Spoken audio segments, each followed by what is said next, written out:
to the Hannahcast, everybody. My name is Christian, and today I'm going to be giving you my September Oscar predictions post-Telluride, post-Venice, and post-TIFF. And oh boy, a lot of things have shaken up since my last Oscar predictions video. A lot more contenders that I didn't think were going to get in have come in. A lot of movies I didn't even consider have now entered the conversation. And so, yeah, we might as well get started right here.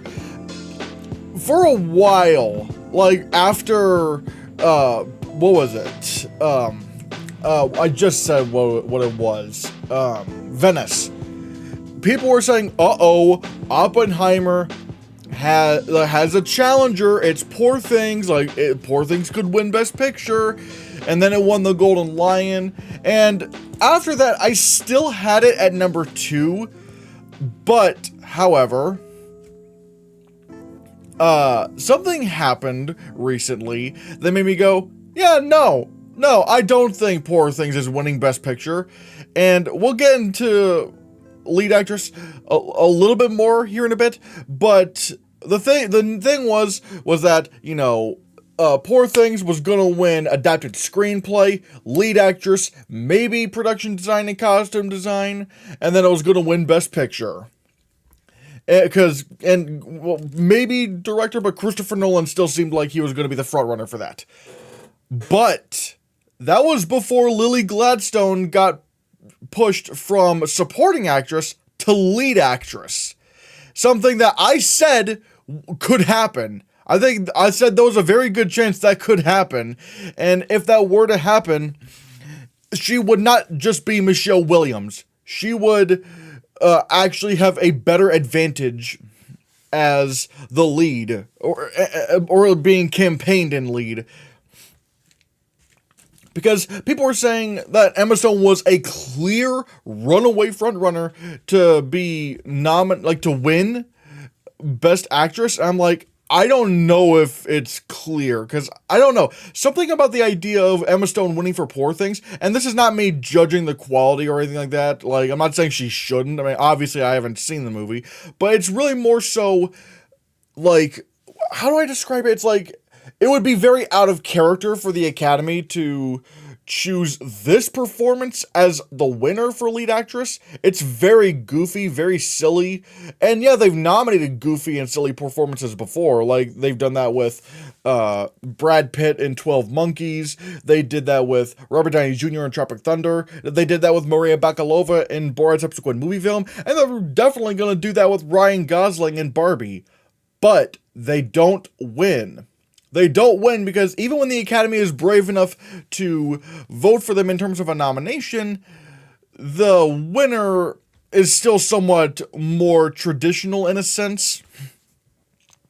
And with Lily Gladstone being pushed into lead actress, I'm like, well, I think Emma Stone's kind of done. She's definitely going to take the Comedy Musical Golden Globe and may even take the BAFTA. But right now, honestly, I think Lily Gladstone is taking lead actress, and that's why I think Poor Things is not winning Best Picture. Because I don't see why, you know, you would give Poor Things Best Picture when when at least for a while, it was looking like it was only going to be, you know, screenplay or maybe production design and costume design. But even then, it's nowhere near as competitive. Or like, it's very those categories are very competitive. Whereas with The Shape, and some people were trying to say The Shape of Water. Well, that won Best Picture, but for one, Guillermo del Toro won director, not screenplay. And plus, no one was really challenging Del Toro. Whereas even in adapted screenplay, there are challengers to Poor Things. There's Oppenheimer, there's Barbie, and I know Barbie's being campaigned in original, but I'll get to that here in a bit. But there is absolutely competition in adapted screenplay. There's absolutely competition. So, yeah, I think because of the whole Lily Gladstone thing, I think Poor Things is still in the top 5. I think it's still securely in the top 5, but honestly, I think it's at number 3 because below Killers of the Flower Moon. And Oppenheimer, look, Oppenheimer just keeps chugging along. It just keeps going. Oppenheimer is just unstoppable. Like, it's crossed $900 million, and has made more money than Bohemian Rhapsody, become the highest grossing biopic of all time. And some people are saying $950 million is on the table. And even recently, we've been seeing so many, filmmakers talking about how Oppenheimer is like incredible for cinema, because like these kind of biopics, these kind of historical epics, they don't really make this much money. They don't make this much money. Like usually they kind of flop nowadays. I mean, you know, you look at The Irishman, they didn't even put that in a wide theatrical release. They just put that straight to streaming. Not straight streaming, because they still had a little bit of a theatrical release, but you know what I mean. They didn't give it a wide theatrical release. So, like, these kind of movies don't really make a whole lot of money. And with Oppenheimer being the big box office success that it is, as well as a lot of people saying that it's Christopher Nolan's best film, I think is really going to help its chances. It's a very layered story, but at the same time, it's not, like, another thing that people are kind of worried about is like, oh, but the best picture winner these days is usually a movie that makes you feel good. Because, like, you know, look what happened with, you know, Roma and Power of the Dog. Like, those movies, or you know, 1917, like, those movies, you know, were like, you know, weren't really feel-good movies and stuff. But, and I think though that is true, but I think what Oppenheimer, what's helping Oppenheimer is that it is, yeah, you don't feel good coming out of Oppenheimer, you feel bad, but the movie's not emotionally distant. Like, when you look at something like Roma or Power of the Dog, you know, yeah, like, you don't really know how to feel coming out of those movies. Whereas with Oppenheimer, yeah, you feel bad, but you at least know you're feeling bad. And obviously, this is not a distant film, because, I mean, if it was, it wouldn't have been making over $900 million. Like, people love going back to see this movie and dissecting it. It's a movie that's complex enough for industry voters, but it's also accessible enough for everyone else. Like, it's the perfect Oscar film. It's that perfect blend of sophistication and mainstream appeal. And I still feel like Oppenheimer is going to go all the way with this. I still think Oppenheimer will prevail at the end of the day. Now, what are some other contenders? Maybe The Holdovers. I mean, obviously it's going to get nominated, so, like, that's not a hot take at all. And one thing I actually was kind of surprised at coming out of seeing the reactions from the film festivals is that The Holdovers is not just a boomer movie. Like, it's not just a movie that a lot of boomers are going to love, which, even though I'm not a boomer, this definitely sounds like a movie that would definitely appeal to me. Like, this is a movie that film Twitter loves. Like, even the Letterboxd ratings are, like, really, really good. So it's like, it's a crowd pleaser, but it's not a crowd pleaser that, like, film Twitter hates, which is so weird. So yeah, I think, like, I don't know, this would maybe have to win screenplay and maybe an acting Oscar to win Best Picture, but granted, I don't see how it wins editing, but even then, I don't think it's winning Best Picture, though. I mean, I still think it's gonna be Oppenheimer. The Zone of Interest, I'm still very convinced that it is the international slot over Anatomy of a Fall. I know everyone that's coming out of Anatomy of a Fall is saying that it's incredible, but Anatomy of a Fall, at least from what Matt Neglia told me on Twitter, it is part mystery thriller. And even if it like gets in like Critics' Choice or maybe some BAFTA nominations, BAFTA will definitely want to nominate this for some stuff. I genuinely don't think this is going to get nominated. I don't think Anatomy of a Fall is going to do it because it is part mystery thriller, and they will snub you if you're part mystery thriller.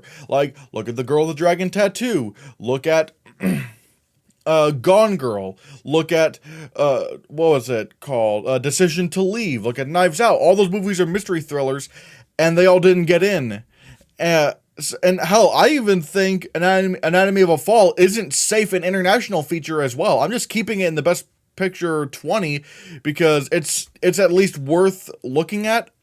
But I think the Zone of Interest, I know a lot of people are saying, oh man, this is gonna be one of those movies that a lot of people are gonna hate, like they're gonna think it's very boring. I think in some way the Zone of Interest is gonna be like Roma, where it's like it's not gonna win Best Picture or anything like that. And again, I don't even think it's gonna win Director, but I think there will be a very big, passionate enough voting base for the Zone of Interest to nominate it in Best Picture, because the people who like the Zone of Interest don't just think it's okay, they think it's one of the best films of the year. So I genuinely do think the Zone of Interest is stronger in Best Picture than a lot of people are giving it credit for. Past Lives I have all the way down to number 6. I'm worried that the hype for this movie's dying, but and at this point, it's kind of hard to say if it's going to win anything. But, I mean, like, it still has a pretty good combo to have in a Best Picture nomination. Screenplay, actress, I still think supporting actor, and probably score. Wait, did I say supporting actress? I mean supporting actor. I don't know if I said supporting actress or not, sorry. But I still think Past Lives is in. It's gonna struggle to win anything. Maybe its best chance is original screenplay, but I still think it gets in. Barbie at number 7, again, like Oppenheimer, another movie that just keeps chugging along. People just still are analyzing this film. And what's weird is that, like, when I saw Barbie, I was like, huh, alright, that's interesting. I didn't really know what to make of Barbie coming out of it, but oh my god, the seed is in my head. Like, when I saw Barbie, I thought, I came out of Barbie thinking, alright, that was pretty good, but I don't really see what the hype is about. Oh, wow. That movie makes you think, and it makes you think, and it makes you think, and it grows on you. It's like, oh. So it's like, I think Barbie is secure in Best Picture. I fully expect BAFTA to not touch it at all. Like, this is not gonna be a movie that the BAFTAs will like. Like, I think, at best, like, Ryan Gosling will be saved by the jury. But yeah, I think Barbie is definitely in Best Picture. And here's a new entry at number 8, American Fiction. And this surprise, like, out of nowhere, won the People's Choice Award at TIFF over The Holdovers, over The Boy and the Heron, over One Life, which I thought maybe could be a sleeper in the People's Choice. But wow, American Fiction of all things made it in. And look, there's a stat, like, within the past, I think 10 years, like over the past 10 years, every film that has won the People's Choice Award at TIFF has been nominated in Best Picture. Do I think it's going to win anything? No, I don't think it's going to win anything, but I mean, as long as it gets like screenplay and actor, I think it's in. It's not, again, it's kind of low on the list, which is why it's at number 8, but I mean, the fact that this actually won People's Choice at TIFF, like, that's going to go a long way. So, yeah. Number 9, I have Air. It's dropped down by a significant margin. I still think it will be in that conversation. I still think it will get in. Because Well, like, it still is a very likable movie. It has a great ensemble, really good screenplay, very snappy editing. And plus, again, when you look at the behind the scenes news of this movie, where Ben Affleck and Matt Damon, like, yeah, the movie's budget was high, but that's because they wanted to make sure that, because this is the first movie from Ben Affleck and Matt Damon's production company, and this movie's budget was like upwards of like $90 million, but Affleck and Damon said that at their production company, they want to make sure anyone who works on their movies are paid a living wage. They're paid significantly well. And I feel like that kind of goodwill, especially now with the strikes, is going to go very much in favor towards Air, where it's like they're going, we want to reward you, Air. We want to reward Matt Damon and Ben Affleck. Like, we want to see more production companies and studios do what Matt Damon and Ben Affleck are doing with Air. So, like, yeah, it's very likable, and it has a great narrative behind it. And honestly, I think this will, like, especially now since it is being pushed for the comedy musical category, the Golden Globes, I think it is going to perform really, really well at the Golden Globes. Because you introduced that comedy musical category with this film, and they're going to pull some stuff that is going to be very weird. I think it's going to get Best Picture Comedy Musical. I think Matt Damon's going to get nominated for Lead Actor Comedy Musical. I mean, the Globes have a history of liking Ben Affleck, so they could nominate him in Supporting Actor, and they could nominate Viola Davis in Supporting Actress, and obviously you have Screenplay, and you know what? They also really like their celebrity directors and stuff, so they could probably also nominate Ben Affleck for Best Director. Some of that stuff is never going to repeat again, like Ben Affleck. Like, he's not going to do that again. But the Globes like their celebrity stuff. They like the celebrity movies. And again, it's not like Air is a bad movie, even though, okay, granted, there are some people that don't like Air, but it's mostly film Twitter. But still, it's a mostly agreeable movie. It's like, oh yeah, I like Air. I think this is going to perform very well at the Golden Globes. And, you know, I think it might even do pretty well at SAG. Like, I could see even SAG going lead actor, supporting actor, supporting actress, and ensemble. And people are going to go, oh my god, Air is actually a serious thing. Now, again, I don't think it's going to get any acting nominations. I think it's only going to get, like, picture, screenplay, film editing. And people are going to think that it's underperforming. But it's really not. It's doing what it was going to do. It's just that the guilds and even the Golden Globes are just loving this movie way more than people anticipated. So I do think Air will get in. The Color Purple I have at number 10 because, like, it is kind of tough seeing where this movie's going to go. Now, apparently I just found out that the original stage production of The Color Purple, like the musical, was not received very well, but then like the revival in 2016 or 2017 was like considered significantly better, and this is the one with Danielle Brooks. So I am really wanting to see what they do with The Color Purple here. Like, how well received is this, and all that stuff. It's going to be very interesting. Number 11, I have Maestro. The reviews are very good. The reviews are very good for Maestro. I need to see how this does in New York Film Festival or whatever North American film festivals are happening right now. But Maestro is not out of the conversation like I thought it was going to be. Like, Maestro could maybe actually get in. It is becoming way more competitive than it used to be. Also, I will say I do think Maestro will get into Best Picture Drama at the Golden Globes, which I will say this, and I know it's kind of weird to say, I think the comedy musical category at the Golden Globes is going to be more competitive than Best Picture drama. Because I'm looking at my Best Picture 10. I have Poor Things, Holdovers, Barbie, Air, and Color Purple in here. And those are my top 5 for the Golden Globe for comedy musical picture. And I know there is American Fiction, which could also be considered a comedy.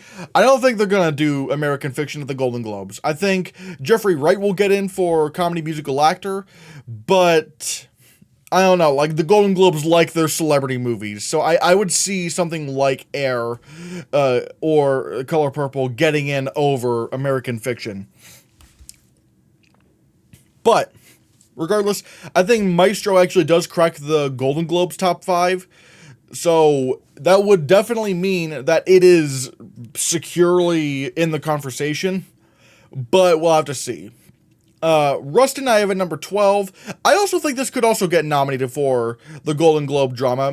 Again, it's because the comedy musical categories are so stacked. Because I know for a fact, like, because here's the thing, like, the Golden Globes can nominate international films like The Zone of Interest for Best Picture drama now and stuff like that. You know they won't. They won't actually do it. So I don't think they will do that with The Zone of Interest. I do think Rustin will take that 5th slot at the Golden Globes. And once again, it seems to be a very agreeable movie. Everyone just seems to really like Rustin. It's like, oh yeah, that's really good. Really charming lead. I think that, yeah. At number 13, sadly, I've had to drop out Spider-Man Across the Spider-Verse. The hype for this movie has died. The best hope for this movie now is to see if it gets nominated for, like, maybe score at the Golden Globes and gets like some best picture or best adapted screenplay nominations at critic circles. And if this gets into critics' choice, I think that will be a path to redemption for Spider-Man Across the Spider-Verse, because if this were to get into the critics' choice, I don't think it would just be RRR.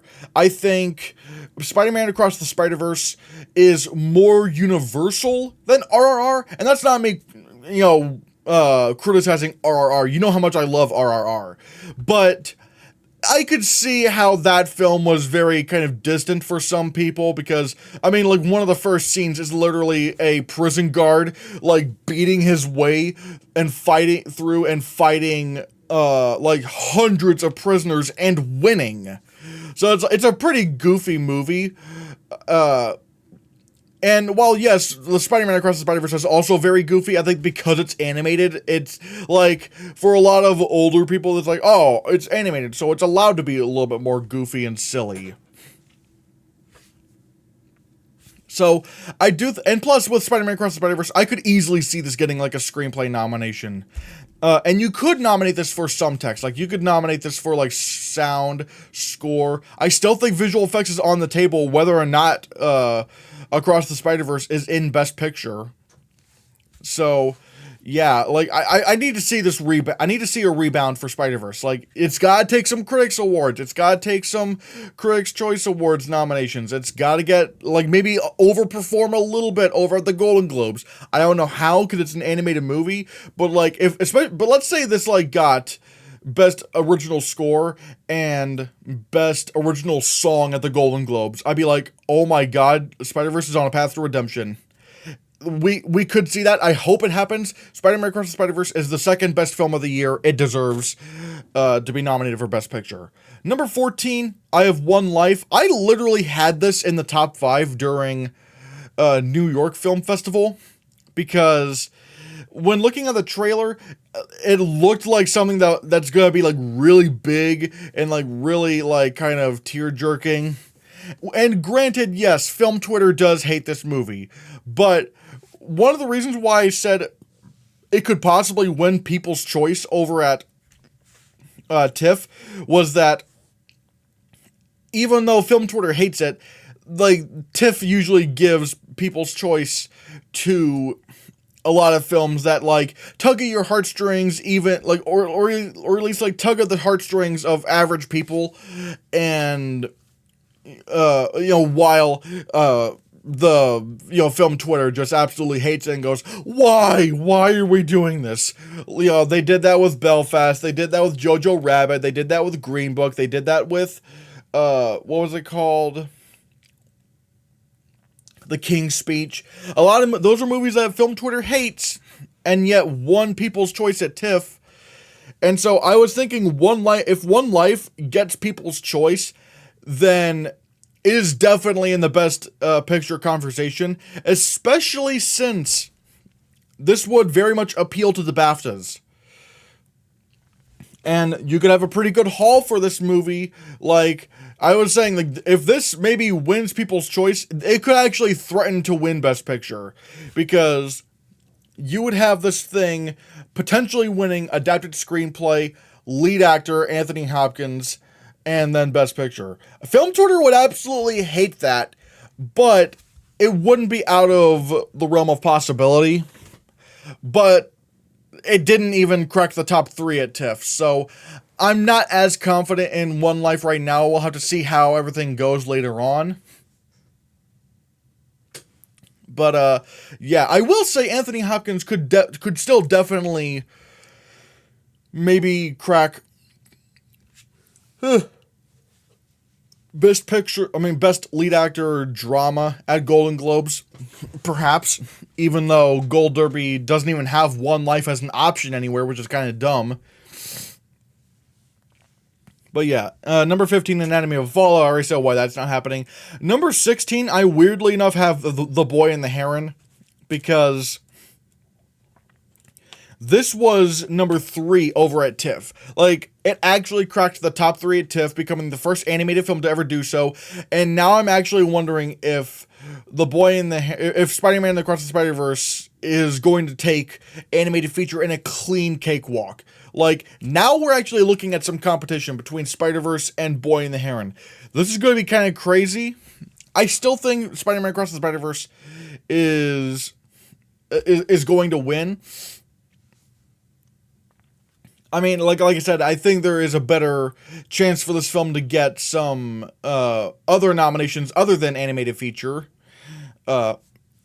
Which, granted, doesn't really always mean anything. Like, Moana got nominated for original song at the Oscars, and Kubo and the Two Strings was nominated for visual effects, but yet they both lost animated feature to Zootopia, which got no other nominations.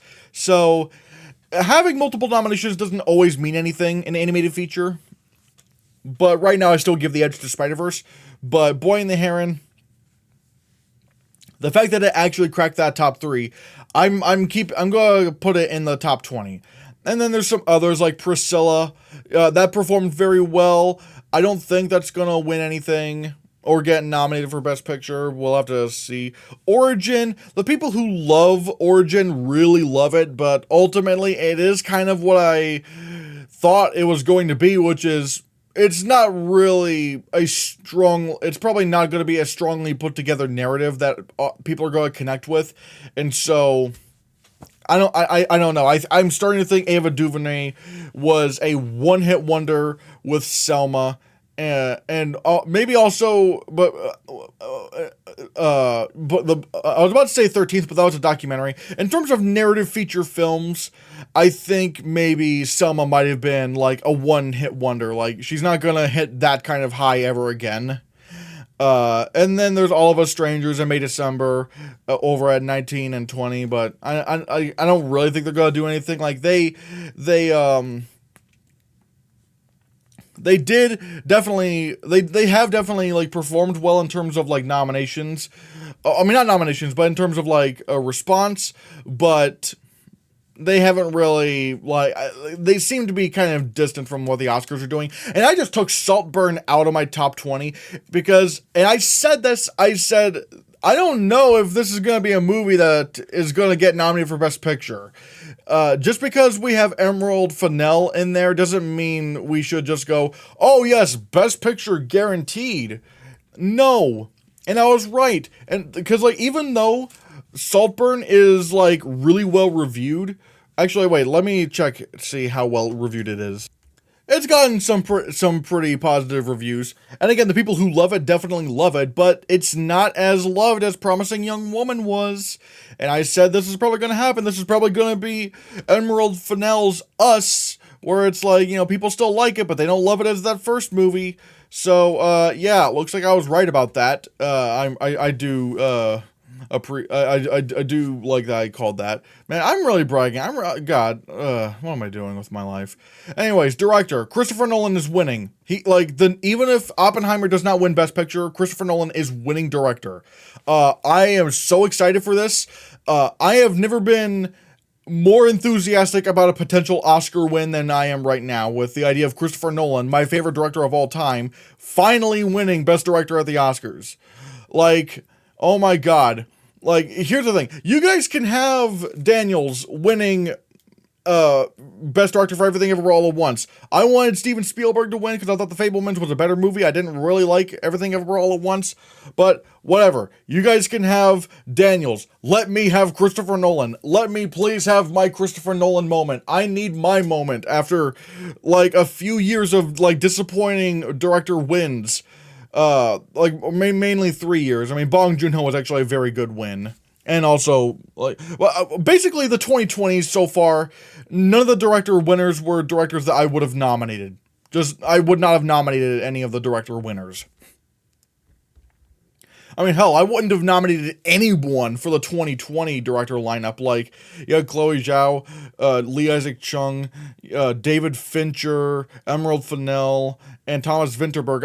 I wouldn't have nominated a single person here. Maybe the closest one would be David Fincher, but even Mank didn't crack my top 10 of the year. So that was a very bad director lineup for me. Although at the same time, maybe last year, or technically this year, I guess, with the Daniels was maybe worse, because you had Everything Everywhere, which I didn't like. You had Triangle of Sadness, which I didn't like. And then you had, Tar, that I didn't like. So that's 3. And I did love Banshees of Inisherin, but I still wouldn't have nominated McDonough for director. And then, yeah, I probably would have picked Steven Spielberg among this lineup. And he definitely would have been my nomination. But it's regardless, just let me have Christopher Nolan this year. I really want Christopher Nolan this year. I need that to happen. Anyways, Jonathan Glazer, I think it's at number 2. I actually had Yorgos Lanthimos at number 2 for a while after Venice. But again, after that lead actress bump with Lily Gladstone, honestly, if Emma Stone can't win lead actress, I think Yorgos Lanthimos' chances in director are significantly worse. So, yeah, I have Jonathan Glazer for The Zone of Interest. That could be a very interesting pick that, I don't know, maybe BAFTA goes with him. Or maybe BAFTA goes with Yorgos Lanthimos, but I don't know. Martin Scorsese for Killers of the Flower Moon. I think easy nomination. Easy, I don't think he's not really going to win, but he'll get in. Alexander Payne for The Holdovers. I think he gets in a nomination. And I think we are going to once again see a year where there are no women nominated in director, and film Twitter is going to have a fit over it, especially with how many great movies are directed by women. But I think that's just kind of how it goes, I guess. Because Celine Song, I don't know how she gets in, because you're gonna have to take someone out, and it's gonna be someone that makes people angry. Oh God, dude! I swear to God, if Christopher Nolan doesn't get in, I will be. You will see rage like you have never seen before on my channel. I will be so pissed if Christopher Nolan doesn't get in, especially now that this is his chance to win. Oh, I would be so mad, because I don't know who would get snubbed in favor of someone like Celine Song. Like, maybe Yorgos, like, God, I don't know, because I think Jonathan Glazer's in no matter what, because you gotta have that international slot. Man, wouldn't it be crazy if Martin Scorsese was snubbed for Killers of the Flower Moon? Wouldn't that be kind of crazy? Wouldn't that be nuts? Wouldn't that be wacky? That would not be impossible, though. That would not be impossible, because again, there's always a really weird director shakeup that happens, where it's like, oh my god. So maybe that happens. James Hawes for One Life. I think he might still get in at BAFTA. So there's that. Greta Gerwig for Barbie. I would love it if she got nominated for director. She would easily be, I would easily nominate her, but I don't know. Barbie, I don't think it's a top 5 movie, for the Oscars, or at least like in terms of predicting. I think Barbie gets in, but I think Barbie gets in picture. But I don't think Greta Gerwig gets into director. And once again, the internet will have a fit over that. But I think that's just the way it goes. Bradley Cooper for Maestro. I mean, good God, like, I don't know what the Critics' Choice are gonna do this year, because, like, are they gonna have 10 nominees for director again? Because, I mean, that was dumb. I don't know why they had 10 nominees for director, because, like, it doesn't matter. Like, everyone practically got in. So, God. That was just really dumb. But Bradley Cooper, I think, might even get the Golden Globe nomination, but that might be where it stops. And same thing with Ben Affleck for Air. I don't think he's going to really I don't think he's really going to make any big splash other than Golden Globe. So there's that, and maybe Critics' Choice if they do 10 nominees again, which I don't know what they're going to do about that. Cord Jefferson for American Fiction. I don't think that's happening. I think the film is in Best Picture, but I don't think he gets nominated for director. Justine Triet for Anatomy of a Fall. If it wasn't even just for the fact that Anatomy of a Fall, I don't think it's getting in Best Picture. The fact that Justine Triet is a relative newcomer, would compare to a veteran like Jonathan Glazer, I don't think she gets in. George C. Wolfe for Rustin. I don't know about that. And then there's Blitz Bazawule for The Color Purple. I don't think that's happening. And then Emerald Fennell for Saltburn. No, absolutely not. Not with the kind of response that Saltburn has been getting. Lead actor, even after what was it, Telluride and Venice and TIFF, I still think Cillian Murphy wins for Oppenheimer. I still think Cillian Murphy wins lead actor. And you're probably thinking, really? You're still going with him? Well, here's the thing. I'm already predicting Oppenheimer to win a ton of Oscars. This isn't even me just, fanboying. I think there's a legitimate shot that this film, wins a bunch of Oscars. It becomes maybe, the biggest Best Picture juggernaut since Slumdog Millionaire, and maybe even the biggest Oscar juggernaut since Lord of the Rings: The Return of the King. Because there's so much going for it. And it would be weird for the movie to win that many Oscars, to win 8 Oscars, to win 7 other Oscars, and Cillian Murphy doesn't come along with it. I don't know. That would be very weird. The whole movie literally rests on his shoulders. So it would be very strange for Cillian Murphy to miss lead actor. Coleman Domingo and Rustin, I feel like could upset if it gets in Best Picture. If Rustin gets in Best Picture, then he could legitimately threaten Cillian Murphy. And I know what people are going to say. People are going to go, but Brendan Fraser won lead actor without having been nominated, without the film being nominated in Best Picture. Yes, but these are not the same scenarios. It was not as urgent to give Coleman Domingo an Oscar as much as it was to give Brendan Fraser an Oscar. Everything he went through, he gave the performance of a lifetime. That performance shook everyone. It melted the hearts of audiences. And the idea of giving, like, even just seeing him accept awards and him crying on stage, like, everything, like, it was like an event to watch Brendan Fraser and accept an award. Like, you had to see it. I don't think it's going to be as urgent with Coleman Domingo. I think he's going to give a very good performance. But I think ultimately it will go to Cillian Murphy because he's in the big Best Picture juggernaut. And it's not like it's not a deserved win. Like he gives one of the most layered biopic performances we've seen in recent years. Like, this is very, very good. So, yeah.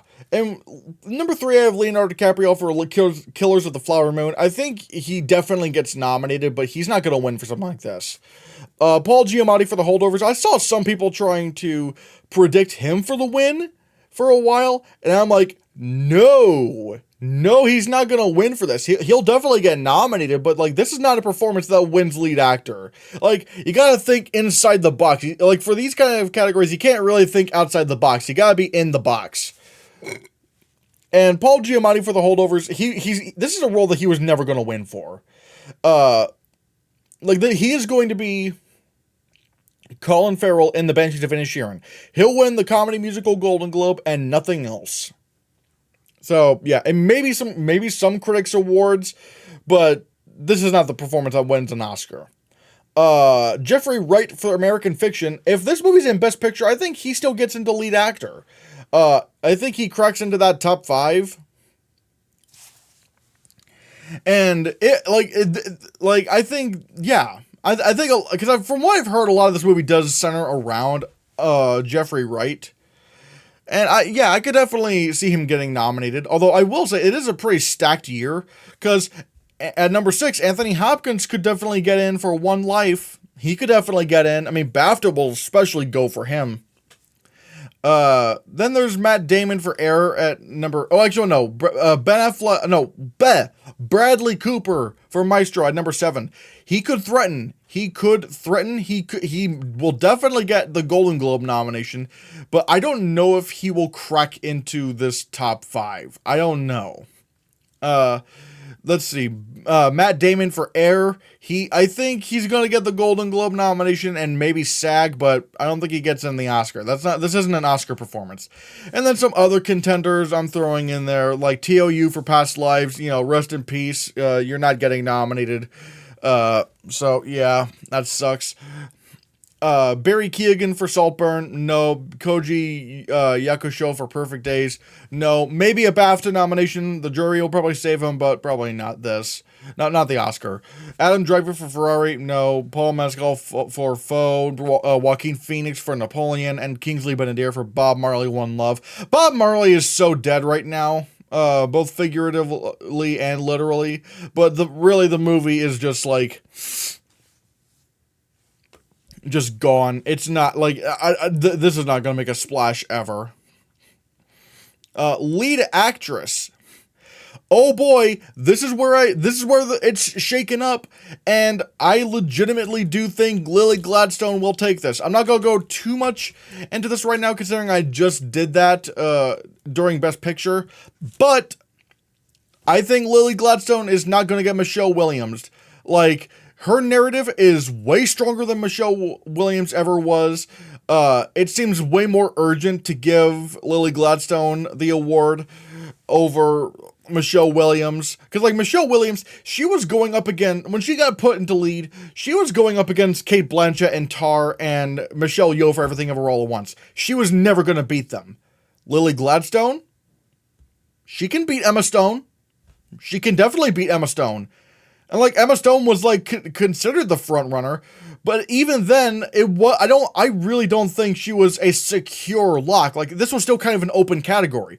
But now with Lily Gladstone, I legitimately do think that she is going to be the runaway front runner. Like, maybe she misses BAFTA because BAFTA will be weird. They like to be contrarian sometimes. Or maybe they just go with Lily Gladstone. Who knows? Maybe the backlash from this year's BAFTAs will make them want to course correct and go, oh no, see, we're going to give Lily Gladstone the award here. Like, sort of like how like a lot of people, including me, expected Benedict Cumberbatch to take the BAFTA for the Power of the Dog, but then it ended up just being Will Smith because they just went with a sweeper. So maybe they might just do that with Lily Gladstone. But I feel like she has way more of a narrative and way more of a reason. And plus, everyone's just saying the performance is really good and it, like, carries Killers of the Flower Moon. And I said this before and I'll say it again. Just imagine, like, what will happen when Lily Gladstone leads actress. If she wins lead actress. Like, she will become the first Native American woman to ever win lead actress. She will become the third ever woman of color to win lead actress. And she will be the first one to do so back to back with another woman of color. And just imagine on stage, like if they decide to pair up the nominees again, like they did this year, which honestly, having the nominees be in pairs and they, get 2 categories done and over with, like bang, bang. Honestly, I hope they do that again. That was amazing. But just imagine, Michelle Yeoh, opens the envelope and she says, and the Oscar goes to Lily Gladstone for Killers of the Flower Moon. And then, like, Lily Gladstone is like, oh my god, I can't believe this is happening. She has tears in her eyes. And then Michelle Yeoh hands the Oscar over to Lily Gladstone as if she were passing the torch. You come on, that image is too good to deny. Like, that would, like, it would not only make history, but, like, you would see, like, so many, like, screenshots, like, oh my god, this is amazing. Like, that image is just too good to ignore. I think that, like, Lily Gladstone winning for Killers of the Flower Moon is way more possible than people think. I think she will take it. And there is a chance that she could just sweep it. And again, Emma Stone maybe could take BAFTA, but again, we'll have to see if they want to, if the BAFTAs want to be contrarian, or if they just want to go with the sweeper. We'll have to see. But Emma Stone would definitely be number 2. Carey Mulligan for Maestro, especially the fact that people are saying that she is, like, not even people saying, but, like, she's literally billed over Bradley Cooper in the poster and the trailer, is gonna say a lot about her role in the film. Like, she's not just, like, the wife. Like, she's not just Leonard Bernstein's wife. Like, this movie is about her, it seems. So, I think she's definitely gonna get nominated for something like this. Greta Lee for Past Lives. I know some people are saying, like, oh no, Greta Lee's dead, like, she's not gonna get in. I don't know. I still think she does get in. I feel like, if you're gonna nominate Past Lives for Best Picture, like, Greta Lee has to come along with that. Like, it wouldn't really make a whole lot of sense. Like, I know some people are trying to make the comparison to Women Talking, but I think with Women Talking, the problem was that it was such a big ensemble piece to where no one really had any clue who to nominate in any of the acting categories. Whereas with, Past Lives, I mean, if you're gonna nominate anyone, then nominate Greta Lee. And I still think someone else might get in, but we'll talk about him here in a bit. But I still think Greta Lee does get nominated. Annette Bening for Nyad. I think this is gonna be one that film Twitter hates the idea of getting nominated in, especially the controversial nature of Nyad herself. But I think she's going to end up being Ana de Armas in Blonde, which, granted, with, Marilyn Monroe, she wasn't controversial, but the movie itself was controversial. So I think Annette Bening is going to be Ana de Armas. Like, she's going to be in the movie. The film Twitter does not want to be nominated, but she probably will anyway. And then some others. 6, I have Fantasia Barrino for The Color Purple. I think she's out, so yeah. Sandra Huller for Anatomy of a Fall, I think is at number 7. I think she maybe gets Critics' Choice, will definitely get BAFTA, but honestly, I don't think she gets the Oscar nomination. I think she's kind of dead, especially given how I think Anatomy of a Fall is going to die. Kaylee Spaney for Priscilla, she did win Best Actress over at, I think it was Venice. That helps. But I don't know how the Oscars are going to really embrace Priscilla, because I have a feeling Priscilla is gonna be like film Twitter's alternative to Elvis. Like, film Twitter didn't like Elvis, and so it's like, oh, this is our Elvis movie, but the industry overall is just not really gonna care. It's like, no, that's not our Elvis movie. We had our Elvis movie. Goodbye. So, yeah. What was it? Anjanou Ellis Taylor for Origin. Maybe SAG or maybe Critics' Choice, but I don't know. I think I think the movie's not strong in Best Picture, so I don't think that's gonna happen. Margot Robbie and Barbie. Honestly, I should have Margot Robbie over at number 7. If I'm being completely honest. Yeah, you know what? Hold on a second. Yeah, I just changed it right now. So yeah, I have Margot Robbie at number 7 because I think she's definitely going to get like the Golden Globe Comedy Musical nomination, probably Critics' Choice, and then probably also SAG. But I don't think she'll make it in the Oscar 5. I would love it. I would love if she made it in, but and also I even bumped up Natalie Portman for May December. She could definitely make Golden Globes, Critics' Choice, and maybe also SAG, but I don't think she gets nominated either. Then we're going downwards. Tiana Taylor for 1001. I don't think that's happening. Kate Winslet for Lee. Nope. Saoirse Ronan for Foe. Nope. And Jessie Buckley for Fingernails. Nope. So yeah, we're moving on to supporting actor. So yeah, Robert Downey Jr., I think this is one of the big awards that Oppenheimer's gonna take. Like, everything is going so in favor of Robert Downey Jr. right now. Like, the narrative behind him is there. He gives, like, definitely one of the best supporting performances of the year. Like, he's phenomenal. Like, he's just really, I think he's just very, very, very strong. I know a lot of people are saying Ryan Gosling. I don't think, here's the thing. I think between Ryan Gosling and Robert Downey Jr., Ryan Gosling might be my preference. I'd probably vote for him. But, however, again, you gotta think like the industry. The industry, or at least the Oscars, isn't really going to vote for a goofy performance to win. I think they're gonna nominate him, but they're not gonna choose him as the winner. Then you got Dominic Sessa for The Holdovers. Ever since I saw that trailer, I was like, oh, I think he's getting in. Oh, he's gonna get in. Like, this is just begging for a nomination. And so, yeah, it looks like I might be right here. And coming out of the reactions of Venice, Mark Ruffalo and Poor Things might be very strong as well. And you might also be surprised as to why I have John Majaro in Past Lives. I think he will rebound at the cost of Robert De Niro.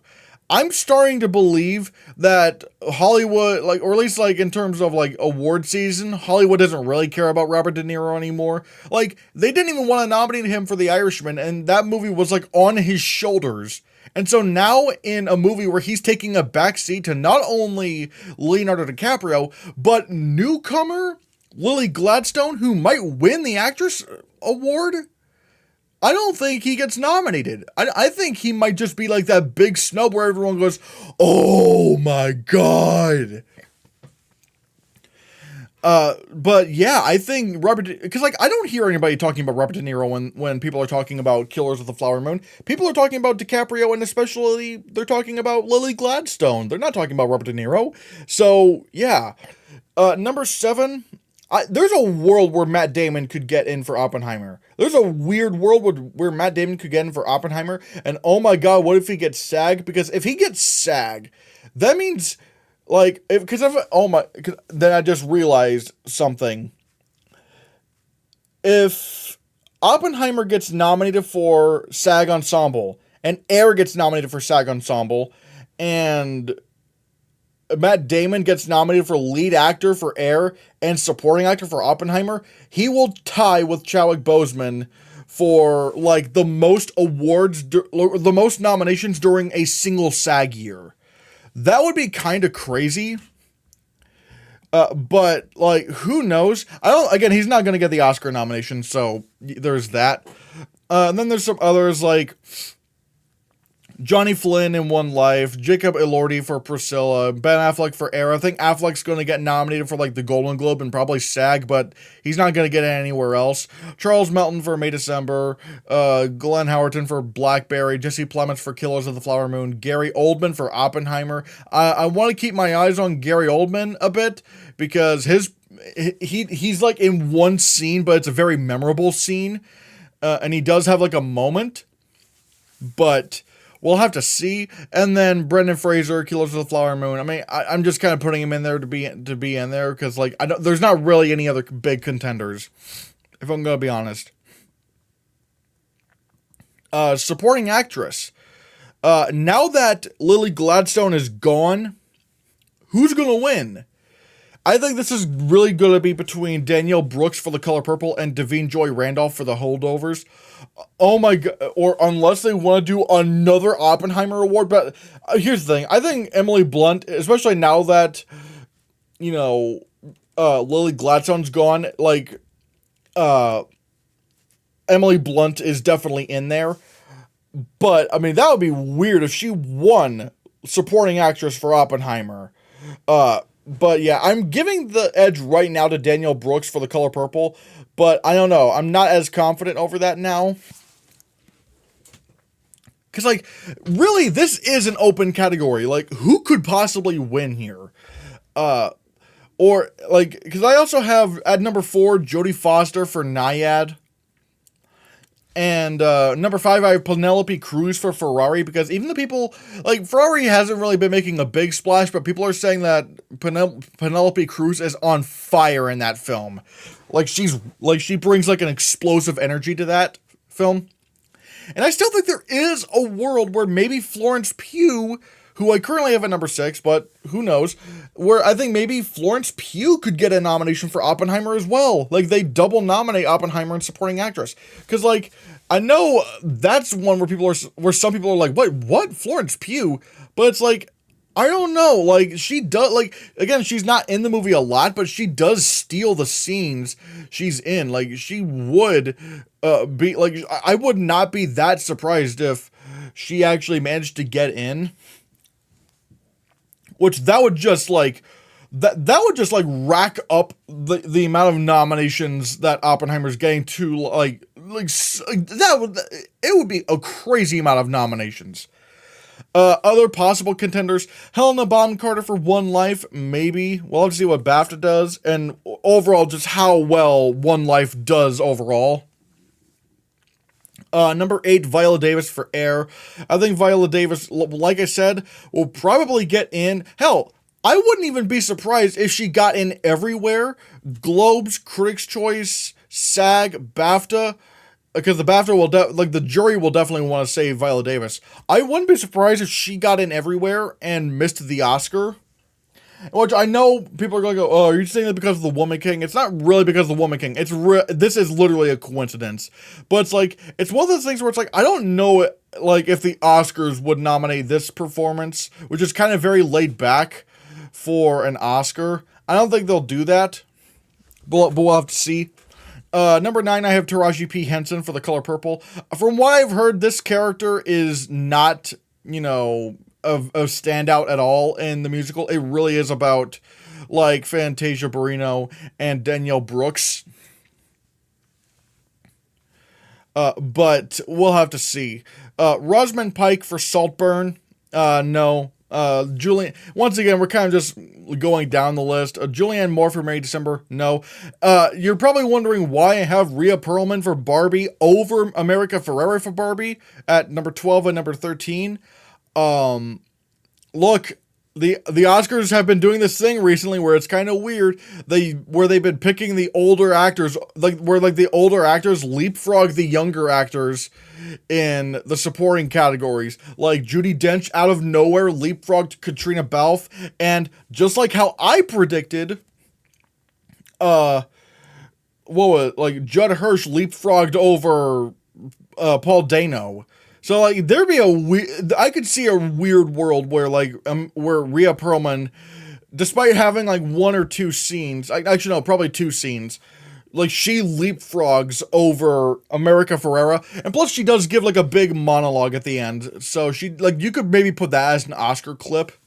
Honestly, I might even consider putting her above a lot of these other ones. You know what? Here. Yeah, I did a little bit of switching around. And I put Rhea Perlman and America Ferrera at number 9 and number 10, respectively. And I put Helena Bonham Carter over at number 11. So, yeah, I think there is a world where Rhea Perlman gets in for Barbie. Like I said, just leapfrogging over the more critic favorite America Ferrera. Because, the Oscars do that for some reason. And it's almost kind of funny, if I'm going to be honest. Then at number 14, I have Sandra Huller for Anatomy of a Fall. No, not Anatomy of a Fall, The Zone of Interest. And then Kathy Bates at number 15 for Are You There, God's Me, Margaret. I really need to watch Are You There, God's Me, Margaret. You know what? Screw it. I'm going to watch it tonight. I'm going to watch that movie tonight. But yeah. So, hold on. Then we get to original screenplay. And yeah, at this point, I might be thinking The Holdovers wins. Although, to be fair, now you're probably wondering, where's Barbie? Barbie is being submitted for original screenplay. I will get to that when we get to adapted screenplay. All I will say is, I don't buy it. I do not buy it for 1 second. But let's talk about original screenplay first. Then I'll get to adapted. We'll see be patient. But yeah, I think this is definitely between The Holdovers and Past Lives. It is, like, honestly, it's almost a coin flip. Because, like, The Holdovers is definitely more of, like, the Oscar favorite. But there is a world where Past Lives could prevail here. Like, there is a world where Past Lives could prevail here. I'm giving the edge right now to The Holdovers. But, again, there is a chance that this could go to Past Lives. Like, actually, not even a chance. Like I said, it's practically a 50-50 coin flip. So, there. Air at number 3. If this thing is getting a Best Picture, it needs screenplay. I don't, like, I will say, it could still get a screenplay nomination without Best Picture, but if it is in Best Picture, it's absolutely getting a screenplay nomination. Like, you would not nominate Air without nominating it for screenplay. Like, that would be weird. Rust and I have at number 4. I think, and Maestro at number 5. This would mean we're only having like 3 Best Picture nominees in original screenplay, which would be kind of weird. But like a lot of the other movies are adaptations, so it is kind of strange. Anatomy of a Fall, maybe number 6. I don't know. El Conde. I want to keep my eyes on El Conde. I actually saw it yesterday. I need to think on that movie more, because, like, man, El Conde is way more interesting than I initially gave it credit for, and honestly, I need to give it a rewatch at some point later on, because it is a movie that makes you think, and it did win screenplay over at Venice, and honestly, it could get an Oscar nomination. It would be crazy, but it is a movie that makes you think. It is a thinking movie. Then we have Asteroid City at number 8. I saw this movie. I think it's fine. It's okay. It'll get Writers Guild easily. Coup de Chance, if I'm not mistaken, that is Woody Allen's new movie. Once again, keep an eye out for that. It's Woody Allen. The reviews are very solid, at least last time I checked. So I again, just keep an eye on that. And yes, there are controversies surrounding Woody Allen, but obviously that has not stopped the Oscars before. I mean, god damn, they literally nominated Mel Gibson for Best Director after everything he did. So, yeah. Then we have The Boy and the Heron. Now, and The Boy and the Heron, granted, it is a long shot, granted, which is why it's at number 10, but it's at least worth pointing out, especially since it got People's Choice at TIFF. Like, that is interesting. May, December at number 11, Bottoms at number 12. Bottoms could maybe get Writers Guild. I don't know if it's a Guild movie, but I mean, Bottoms maybe, like, they like their comedies, but I don't think it's going to get the Oscar nomination. Saltburn at number 13, The Creator at number 14, Joyride at number 15. I don't think they're going to get in, but it's at least worth noting. Then we get adapted screenplay, where weirdly enough, it is way more competitive. And as you can see, there are way more Best Picture nominees here than in original screenplay. This is interesting. I think now you're probably okay. Here it is, Barbie. Why do I have Barbie in adapted screenplay despite the fact that they are pushing Barbie in original? I don't buy that the Oscars are going to allow this. The only reason why Warner Brothers wants to push Barbie in for original screenplay is because they know adapted screenplay is so stacked. Like, they know they have to compete against Oppenheimer, Poor Things, Killers of the Flower Moon, The Zone of Interest, American Fiction. Like, they have so much competition going up against them. And so that's why they're pushing in original. But I don't buy that this is going to be nominated in original. The branch will not allow this to happen. If the branch forced Moonlight and Whiplash to go into adapted, why would they make an exception for Barbie? Because, yeah, Barbie has some original ideas, even though, granted, the idea of, like, fictional characters, like, having their own little world, and suddenly they magically get into the real world. Like, that's not an original concept at all. But regardless, which, to be fair, it's not done bad. It's still done amazingly well, but regardless, Barbie is still based off of Barbie characters and the Barbie IP. Like, that's just, like, yeah, it's not based off of a book or a previous movie, but that doesn't matter. Like, that does not matter. Like, the characters of Barbie and Ken previously existed. And people on Twitter have tried to make weird arguments to me saying, Barbie and Ken aren't characters, they're toys. I'm like, what? And they're like, well, like, to be a character, they would need to be in, like, a narrative or something like that. It's like, no, you don't. Santa Claus is a character, and, like, that's the dumbest thing ever. It's like, no, Barbie and Ken are absolutely characters, and they were pre-existing. And people are going to try to say, well, what about Toy Story? Toy Story was a movie that had some pre-existing characters. Yes, Mr. Potato Head and the Little Army guys, yeah, they were pre-existing. But guess what? The movie wasn't about them. The movie was about Woody and Buzz, original characters. It was centered around them. And with Barbie, it does center around Barbie and Ken. This is their story. So, like, why would this, like, not count as adapted? Because it does. And I guarantee you, despite the fact that Warner Bros. Is trying to push this for original, they, like, the Academy will not let that happen. The writers branch will not let that happen. I'm actually more interested to see what the Writers Guild will do. Because, yeah, Whiplash and Moonlight went original over there, but this is a different situation than those two. Because with Moonlight, it was based off of an unproduced play. And with Whiplash, it was based off of Damien Chazelle's own short film. So, the Writers Guild made an argument that those were original creations, even though I still think they're adapted, or whatever. Barbie is different because Greta Gerwig did not create Barbie and Ken. She didn't create them. So, this is interesting. Regardless, I think it is very interesting to see, if the Writers Guild are going to go with original, or if they're just going to go, no, this is adapted and you know it, and we're just going to put you in adapted. That's going to be interesting. But regardless, I still think maybe Barbie takes adapted screenplay. I mean, this really has resonated with a lot of people. And again, the box office for this thing is unbelievable. Like, good God, it, like, is making almost as much money as Top Gun Maverick, which is absolutely nuts. So, and this movie does have a lot of really good themes about it. And so, I think maybe it could win. If not, we might just see another win for Oppenheimer. Like, Oppenheimer could very well take this award and just add on to the pile of wins. Like, this would make it like its 9th win. Like, oh my God. Like, let me count how many this would be.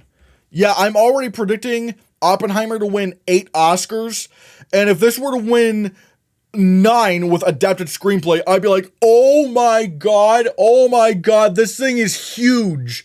Like, this would literally be up there with, like, some of the biggest Best Picture winners of all time. Like, honest to God. Like, let me look. Yeah, if Oppenheimer manages to win 9 Oscars, it would actually tie with Gigi, The Last Emperor, and The English Patient for the 3rd most Oscar wins. Right behind West Side Story at number 2 with 10 wins. And then obviously at number 1 with 11 wins, there's Ben-Hur, Titanic, and Lord of the Rings, The Return of the King. Again, I don't like, I'm good, like, but yeah, I'm already, like I said, 8 Oscars for Oppenheimer already. And if this were to be its 9th, we would see, like, this would be insanity. This would be insane. But, yeah.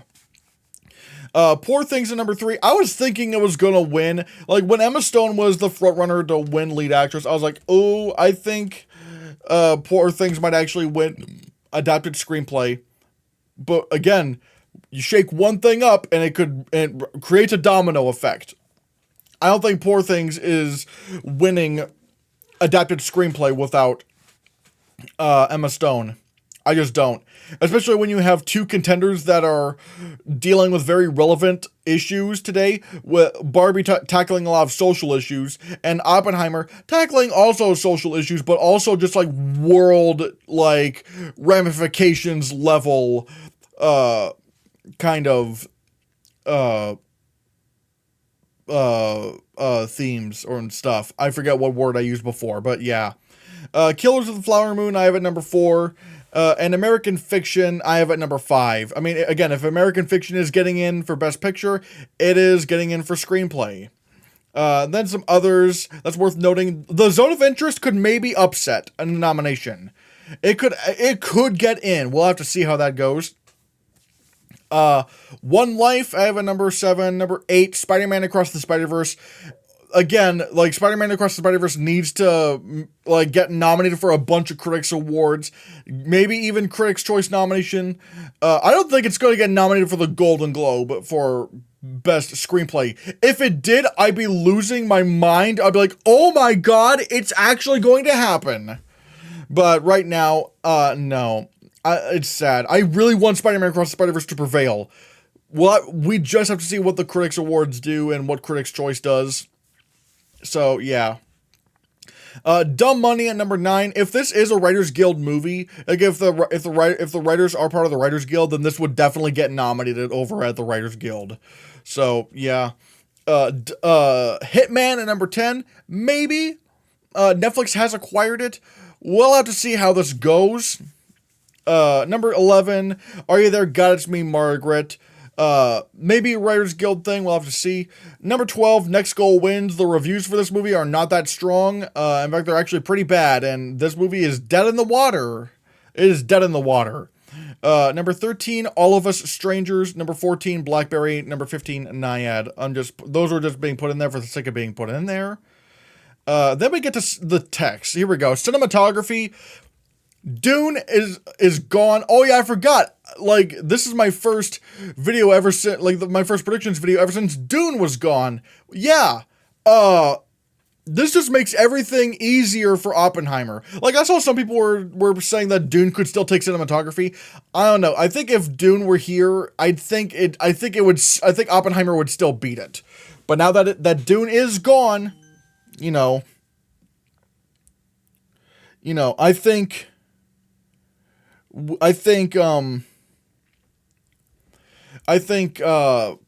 yeah, it will happen. I think Oppenheimer will win this. Well, actually, no, I'm very positive that Oppenheimer will win this. Killers of the Flower Moon at number 2. Maestro at number 3. Yeah, because, like, the trailer for Maestro, the cinematography looks absolutely incredible. Although I'm wondering if this could be vulnerable, though. We'll have to see. Poor Things at number 4 and El Conde at number 5. The cinematography in El Conde is really good. I want to say the Zone of Interest because apparently they do some pretty interesting stuff with the cinematography. But the thing is, we haven't even gotten a trailer for the Zone of Interest. Like, I need to see a trailer. Someone give me a trailer for this movie. About Dry Grass is at number 7. We'll have to see how that does with, like, you know, the ASC, yeah, American Society of Cinematographers. Asteroid City, that would be a good cinematography nomination. Although the French Dispatch couldn't do it, so why would Asteroid City? Foe, the cinematography looks really good in Foe. We'll have to see how that goes. Napoleon, perhaps. The Creator, maybe. Barbie, then we have number 13, The Color Purple, 14, Ferrari, 15, One Life. Those are mainly just placeholders. But yeah, this is Oppenheimer. Like, Oppenheimer's easily going to win this, no doubt. Film editing. Once again, this is Oppenheimer's win. I mean, this is, like, the most... Like, the editing is, like, so... integral to this film, it's not even funny. Like, it is, like, the bread and butter of all the tension. And in this movie's narrative. It's all on the editing. So this is winning. Air... Like, it has some very good editing, could maybe upset, but no. Honestly, Oppenheimer is so up in there right now, and everything else is just kind of down. All these movies will just be lucky to get nominated, honestly, because Oppenheimer's is going to take this in a cakewalk. Number 3, Poor Things. Number 4, Killers of the Flower Moon. Number 5, The Holdovers.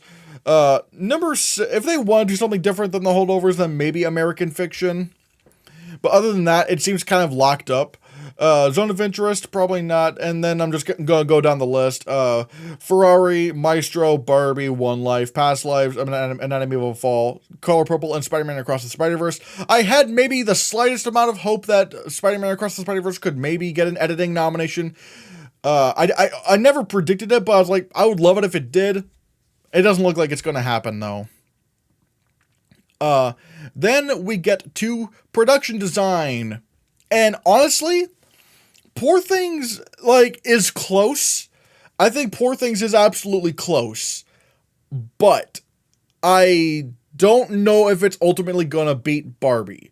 Because, like, I think we might actually see a repeat of what happened between Black Panther and The Favorite. Where maybe Barbie doesn't even get nominated for the BAFTA for these awards. But, like, because, like, they probably don't really care about Barbie. But over here, we love Barbie. And over the BAFTAs, they'll give Poor Things the costume design and production design wins. But I think ultimately here, it will be just undeniable to give Barbie the awards.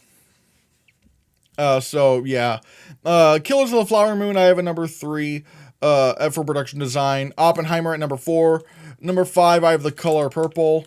And then some other ones, like number 6, El Conde would not be a bad production design nomination. Like, I would like that if that happened. That could maybe sneak in if Color Purple is just not all that remarkable. The Zone of Interest maybe could also get in. That could also maybe sneak in there if Color Purple is just not all that impressive.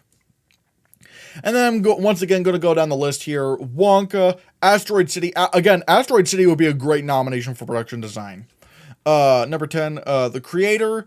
Then we're going to go down Guardians of the Galaxy Volume 3. I want that to happen, but that's not going to happen. Napoleon, Air, Little Mermaid, One Life. Yeah. Costume design.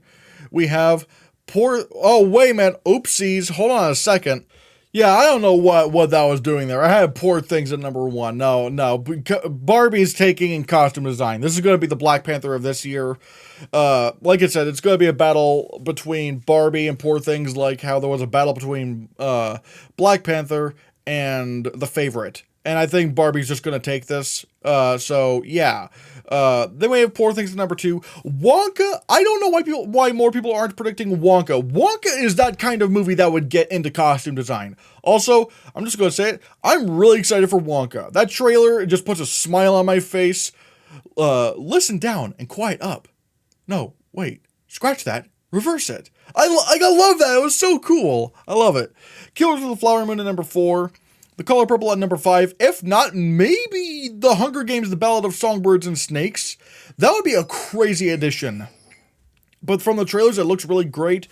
At least in terms of costumes. El Conde Like, once again, pretty good costume design there. Then I'm kind of just going down the list. Priscilla at number 8, Asteroid City at number 9. Asteroid City actually has some really good costumes. Maestro at number 10, Chevalier at number 11, Napoleon, Little Mermaid, Haunted Mansion, Air. Haunted Mansion has some pretty good costumes, but overall, I think it really is like a fight between those 6 movies. So, yeah. Makeup and hairstyling. This is going to go to Maestro, I believe. I believe this will go to Maestro. Because it is like the big transformative biopic performance and stuff. But there is also Guardians of the Galaxy Volume 3. I think Guardians of the Galaxy Volume 3 just might sweep the Makeup and Hairstylist Guild. Because considering how groundbreaking it is and how it broke the record for the most prosthetics ever used on film. The makeup in that movie is absolutely astonishing. Like, there's so much going on. But it's probably not going to win the Oscar. Poor Things, I have at number 3. Golda at number 4. People need to start predicting John Wick Chapter 4 for makeup. Like, I have it at number 5. What they did with Scott Adkins is really freaking good. No one's talking about it. Like, it's that kind of goofy shit that they always nominate. Like, they'll nominate stuff like Norbit and Coming to America. They'll nominate something like this, like in John Wick Chapter 4. Number 6, maybe, like, because, like, really, I'm looking down the list. There's not really anything else. Rustin, I have at number 6. Color Purple at number 7, Oppenheimer at number 8, Hunger Games: The Ballad of Songbirds and Snakes at number 9, Bob Marley: One Love at number 10, number 11, Beau is Afraid, number 12 is The Killer, number 13, Killers of the Flower Moon, number 14, Barbie, and number 15, Air. You're probably wondering why I have Barbie so low on this list. That's because there's no prosthetics. The makeup branch loves their prosthetics in their makeup. They don't go for just hairstyling, you silly willies. Like, they always go for the prosthetics. They'll take prosthetics over hairstyling any day. Like again, look what happened with Coming to America versus what everyone thought was going to be the fifth slot, West Side Story. They chose Coming to America because they liked the prosthetics. So, yeah. Visual effects. Oh my god, okay, I've been meaning to talk about this. I could literally make a whole video on the visual effects race right now. Because it is insane. Now that Dune is gone, who knows what could happen in visual effects. There are literally 3 scenarios that I could see happening. I think the 4 nominees are kind of locked. The Creator, Guardians of the Galaxy Volume 3, Spider-Man Across the Spider-Verse, Little Mermaid. I still think Spider-Man Across the Spider-Verse gets nominated because it is truly groundbreaking in terms of visual effects. Because, like, you know, I know a lot of people were trying to predict Soul and Guillermo del Toro's Pinocchio for visual effects, and those didn't happen. But I think the reason why those didn't happen is because while they were very pretty movies, the effects in those was not really earth-shattering. Like, it didn't, like change the way you saw animation. Like, oh my god, this is unbelievable. It's really just more so art, like really good art direction rather than the actual effects work and the techniques and animation. Whereas you look at the other best animated feature, no, not animated feature, the other animated films that were nominated in visual effects, The Nightmare Before Christmas, Kubo and the Two Strings, and The Lion King remake, because yes, that was an animated movie, those were all groundbreaking. They were all breaking new ground. Nightmare Before Christmas, that was a movie where it's like stop motion had never been done like that before. Like, stop motion animated movies had been made before, but none of them were ever on the level of The Nightmare Before Christmas. Like, though, like that film at the time was so large in scale, so many characters, huge sets, the camera was just going all over the place.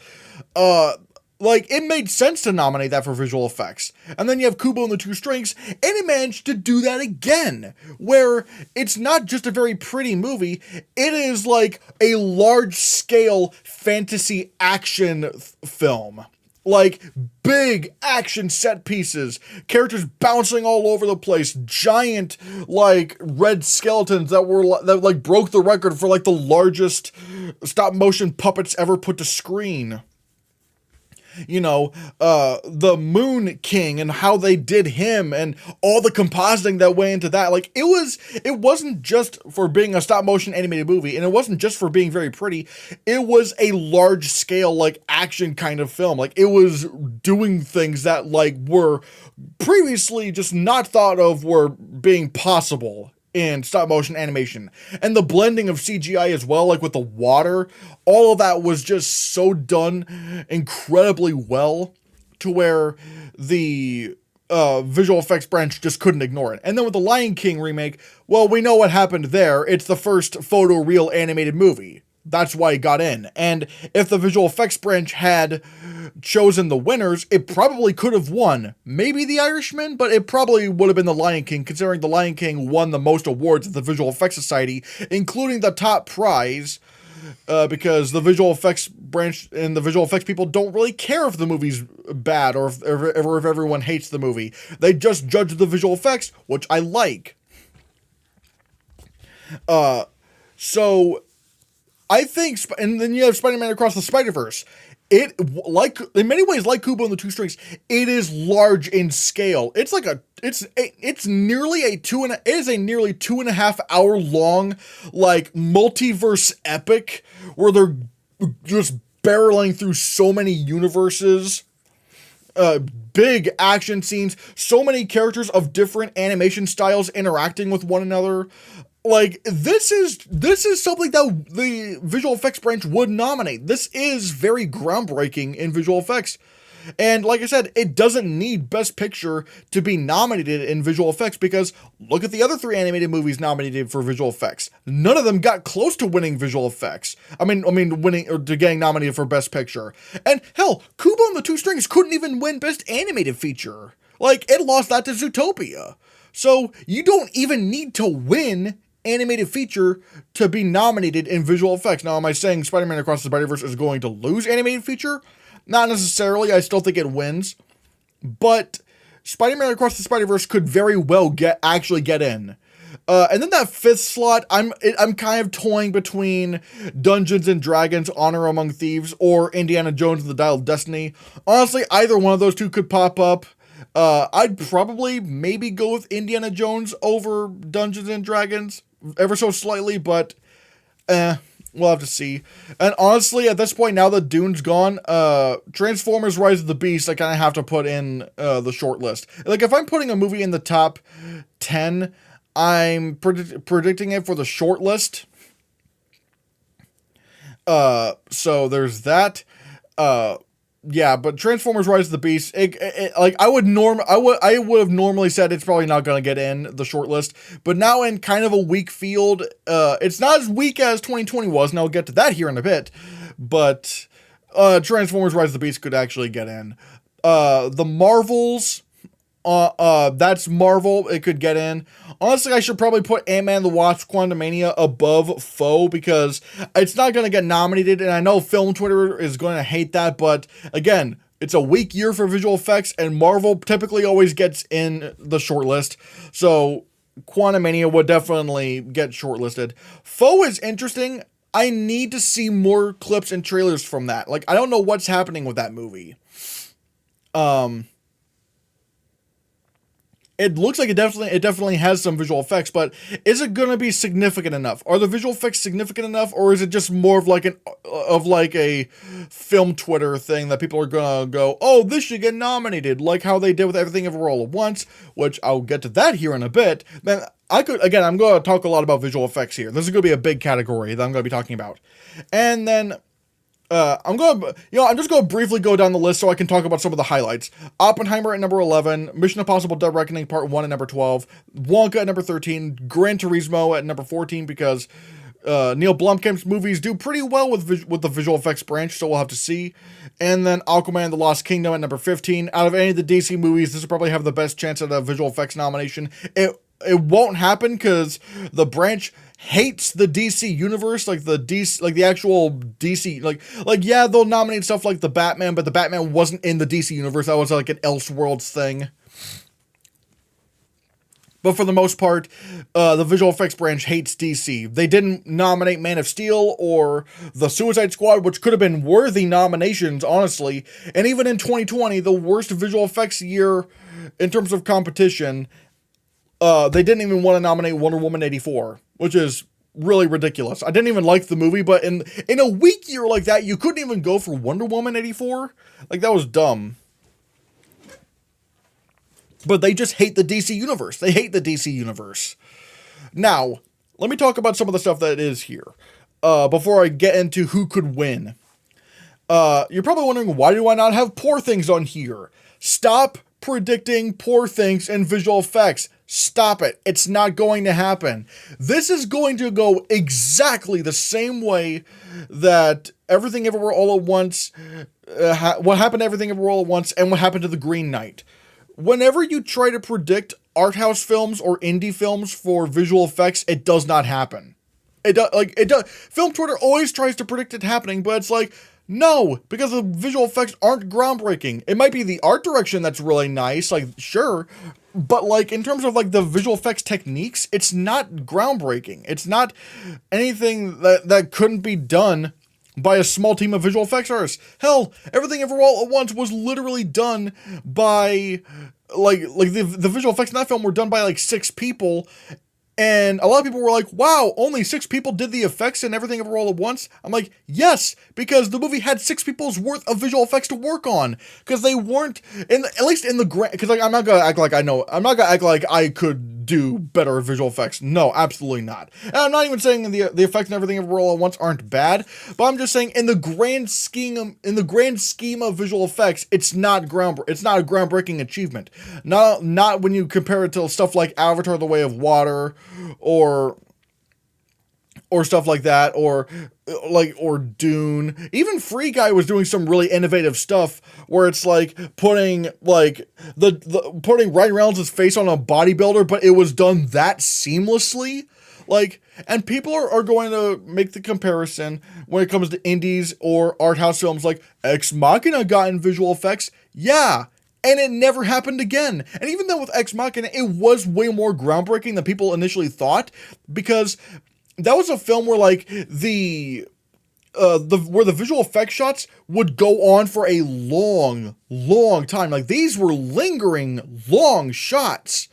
And not only that, but like, yeah, she wasn't moving a whole lot, but if anything, that kind of made it harder to do. Because like, and you can look at Corridor Crew's visual effects breakdown of this, but like, let's say, I don't know, I'm just gonna hold, like, what's a good example of this? I'm just gonna hold this paper towel thing, alright?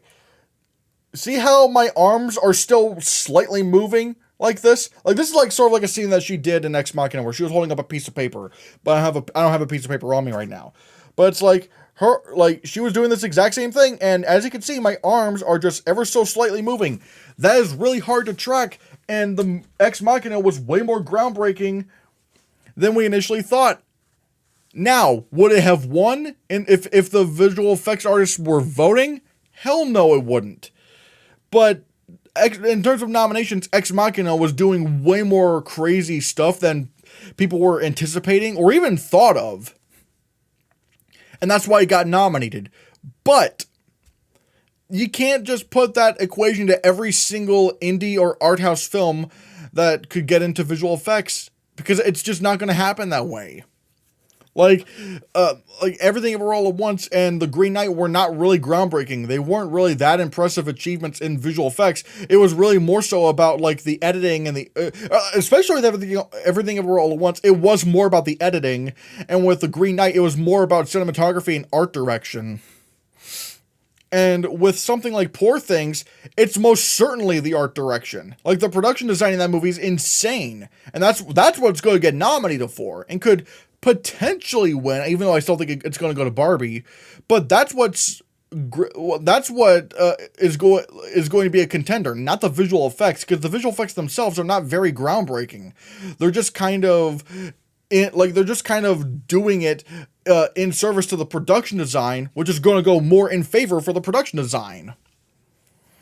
And then you're probably wondering, well, Oppenheimer? You're keeping Oppenheimer out? I'm like, yes, I am keeping Oppenheimer out because it's not going to get nominated. Like, if it were to get nominated, then it would easily win because it is in Best Picture. Like, there is a over 50-year stat where there was only 1 year where a non-Best Picture nominee beat a Best Picture nominee in visual effects. That was Ex Machina.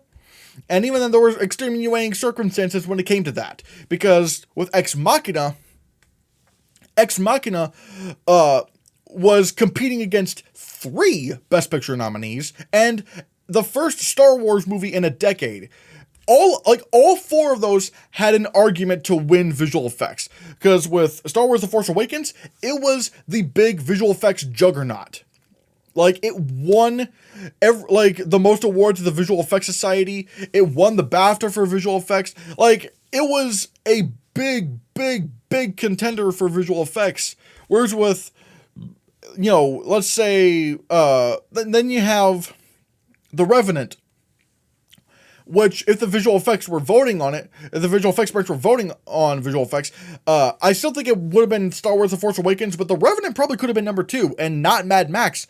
I think The Revenant was a bigger contender than people were thinking, because, aside from Star Wars The Force Awakens, The Revenant won the second most awards at the Visual Effects Society, because it won Supporting Visual Effects, it won Outstanding Animated Character in a Photoreal Feature, which was the bear, and Outstanding Compositing, which, if I'm not mistaken, at the Visual Effects Society Awards, The Revenant beat Star Wars The Force Awakens and Mad Max Fury Road for compositing. So, The Revenant could have maybe made an argument to win. And then you have Mad Max Fury Road, which was the general big tech player that year. It won 6 Oscars for makeup, costumes, production design, film editing, sound mixing, and it could have won visual effects because it was a big tech sweeper. And then one that people aren't really considering was The Martian, because The Martian, let's face it, wasn't really going to win anything else. And I'm not saying that people should do this, because I think you should not be voting on a movie based on it's not going to win anything else, so I'll give it this. But there are people who have the mindset where, their favorite movie is they could probably see The Martian and go, oh man, I love The Martian, but it's not really going to win anything else. So maybe I should vote for it in visual effects, because The Martian's got to win something. I've seen people do that with Avengers Endgame. People were saying, I want Avengers Endgame to win visual effects because it's got to win something. Again, I'm not saying that's good. You shouldn't do that. You should be voting for something because it is in visual effects, because it is the most groundbreaking achievement and pushes what you could do with visual effects forward the most. But people don't think like that. They just don't. They will vote for typically their favorite movie in visual effects. So you have the visual effects race splitting 4 different ways, and that allows Ex Machina, a movie that had already maybe gotten close to getting a Best Picture nomination, because it got an an original screenplay nomination. It got nominated for Supporting Actress, Alicia Vikander, at the Golden Globes, and it was in the PGA 10. So Ex Machina was close for Best Picture. So that probably allowed Ex Machina to just squeeze right in and win visual effects, because like I said, the vast, when people are choosing the winners for visual effects, it's everyone. It's not just the visual effects branch. So how does this relate to Oppenheimer? Well, back to what I said, in the past 50 years, Ex Machina was the only, 2015 was the only year where a non-Best Picture nominee beat a Best Picture nominee in visual effects. But again, with Ex Machina, like I said, that was extenuating circumstances that will probably never be repeated again. Like, I was even kind of worried that Black Panther could maybe win visual effects this year over Avatar, because you had 3 Best Picture nominees in the running for visual effects, and then you had the Producers Guild nominee in Black Panther, Wakanda Forever. But ultimately, that didn't happen. Thank God, because Avatar totally deserved it. But I think this just goes to show that Ex Machina, that whole thing, it's not going to happen again. It's not going to happen again. So with Oppenheimer, yeah, if it gets nominated in Best Picture, if it gets nominated in visual effects, then it's easily going to win because it's in Best Picture, because the visual effects branch goes for what is in Best Picture. Like, what do they want to win? Like, what's in Best Picture that's in visual effects? And if Oppenheimer gets in, then yeah, it's winning. But, however, I don't think the visual effects branch will bite. And I will say, I do believe that Oppenheimer will win visual effects over at Critics' Choice and probably BAFTA, because both those organizations don't have any clue what they're doing in visual effects. Or really, because they chose Black Panther, the first Black Panther to win visual effects, despite the fact that the visual effects in that movie were awful. And I'm not even mean towards Marvel CGI. Like, I think people in general are too mean to Marvel CGI, because I think Marvel does some pretty groundbreaking stuff, like with Avengers Infinity War, like with Doctor Strange. Doctor Strange and Multiverse of Madness should have been in, that should have gotten in. I don't know why that didn't get in anywhere. I think it probably was mainly because of the fact that Marvel underpays their staff, and the Visual Effects Society basically went like this to Marvel and went, yeah, we're not nominating you this year, screw you. But regardless, with that, but yeah, like, and plus also Critics' Choice will do some weird tech stuff as well. Like, they gave makeup and hair to Everything Ever All at Once, which made no sense whatsoever. And they also gave Tar best score, despite the fact that Tar did not have a score. So yeah, I'm fully expecting Oppenheimer to take Critics' Choice and BAFTA for visual effects. But I don't think the visual effects branch will bite, because literally there's obviously, yes, I'm pretty sure there's some tiny visual effects things they did throughout the film, but none of them are significant. None of them are stuff that would get nominated. And the big visual effects part of the movie, the big nuke explosion, I still don't think that's enough to get it nominated, because for a few reasons. One, it's one explosion. And even then, I would say the how they made the explosion in of itself is not really the most interesting part of that scene. It's really more so everything that had been building up to that moment in the film. Everyone's performances, the editing, and the score, and the sound design, how everything just kind of went silent, and you just watch that thing unfold. It's not the actual explosion itself, you're in awe over. It's literally it's everything else surrounding the explosion. Because and why am I bringing this up? It's because I've actually seen visual effects artists criticize that one part in Oppenheimer where it's that explosion in Oppenheimer, I love the movie, but that was the one part that took me out of it, because it was not it was so clearly not, it didn't look like a nuke explosion. And now I'm not talking about me, but I'm talking about I've seen visual effects artists say that to them, it did not look like a nuke explosion. It looked like a gasoline explosion that was filmed in slow-mo.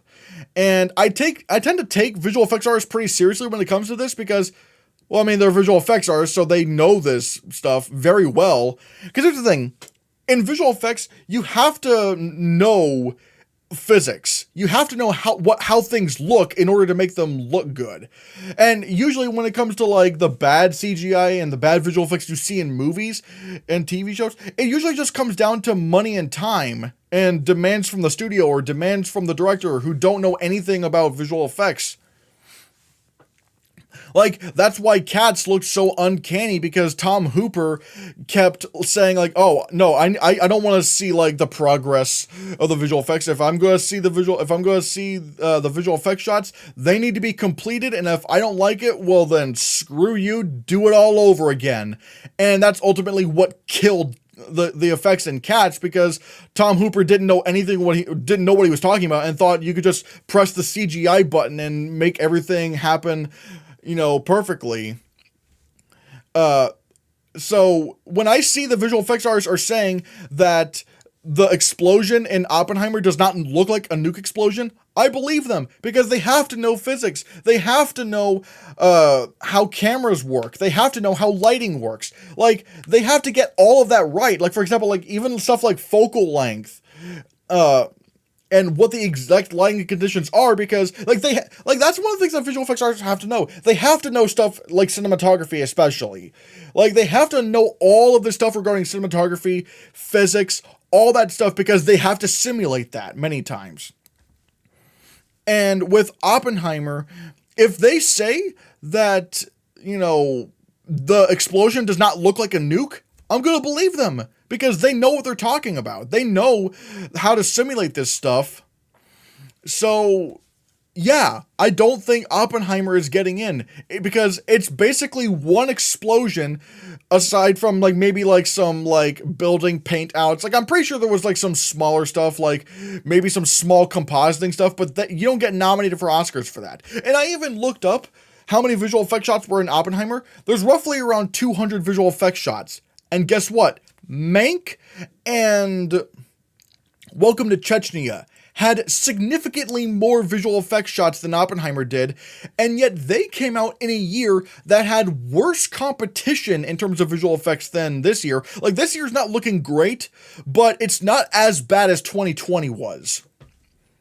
And if the Oscars didn't want to nominate Welcome to Chechnya or Mank, despite the fact that those movies had significantly more visual effects shots, they're not going to nominate Oppenheimer, because Oppenheimer is not a groundbreaking film in visual effects. It's everything surrounding the effects that's the draw. It's the editing, it's the score, it's the cinematography, it's the, did I say the editing? I don't know if I said the editing. But all of that is going in favor towards Oppenheimer rather than the visual effects, because the visual effects are not groundbreaking enough. They're not a groundbreaking achievement. And so, when I say that Oppenheimer will not get nominated, it will not get nominated. Maybe it gets shortlisted. Maybe. But even if it gets shortlisted, and even if it wins Critics' Choice, and even if it wins BAFTA, I will not predict Oppenheimer to be nominated in visual effects. If it somehow gets nominated, I will predict it for the win, because that Best Picture stat is too strong in visual effects. But I do not buy it. I do not buy that Oppenheimer will get nominated. It just won't. It's not a visual effects film. You can't, go off of just but it's subtle visual effects, and the Oscars like that. It's way more complicated than that. That's why I went on that big spiel over Ex Machina. That's why I went over that big spiel over Poor Things. Is because all of this is integral to who could win or who could get nominated for visual effects this year. It's all very important. So, with that said, who do I think will win? Well, like I said before, it is a 3-horse race. I believe it is a 3-horse race, and it really depends on what happens, because it's between The Creator, Guardians of the Galaxy Volume 3, and Spider-Man Across the Spider-Verse. I still think that, and like I said, I think Spider-Man Across the Spider-Verse is securely in for a nomination for visual effects, because it does not need Best Picture to be nominated, but it does need Best Picture to win. And if somehow this movie gets in Best Picture, then Spider-Man Across the Spider-Verse is going to win. Because again, that Best Picture stat, it's too strong.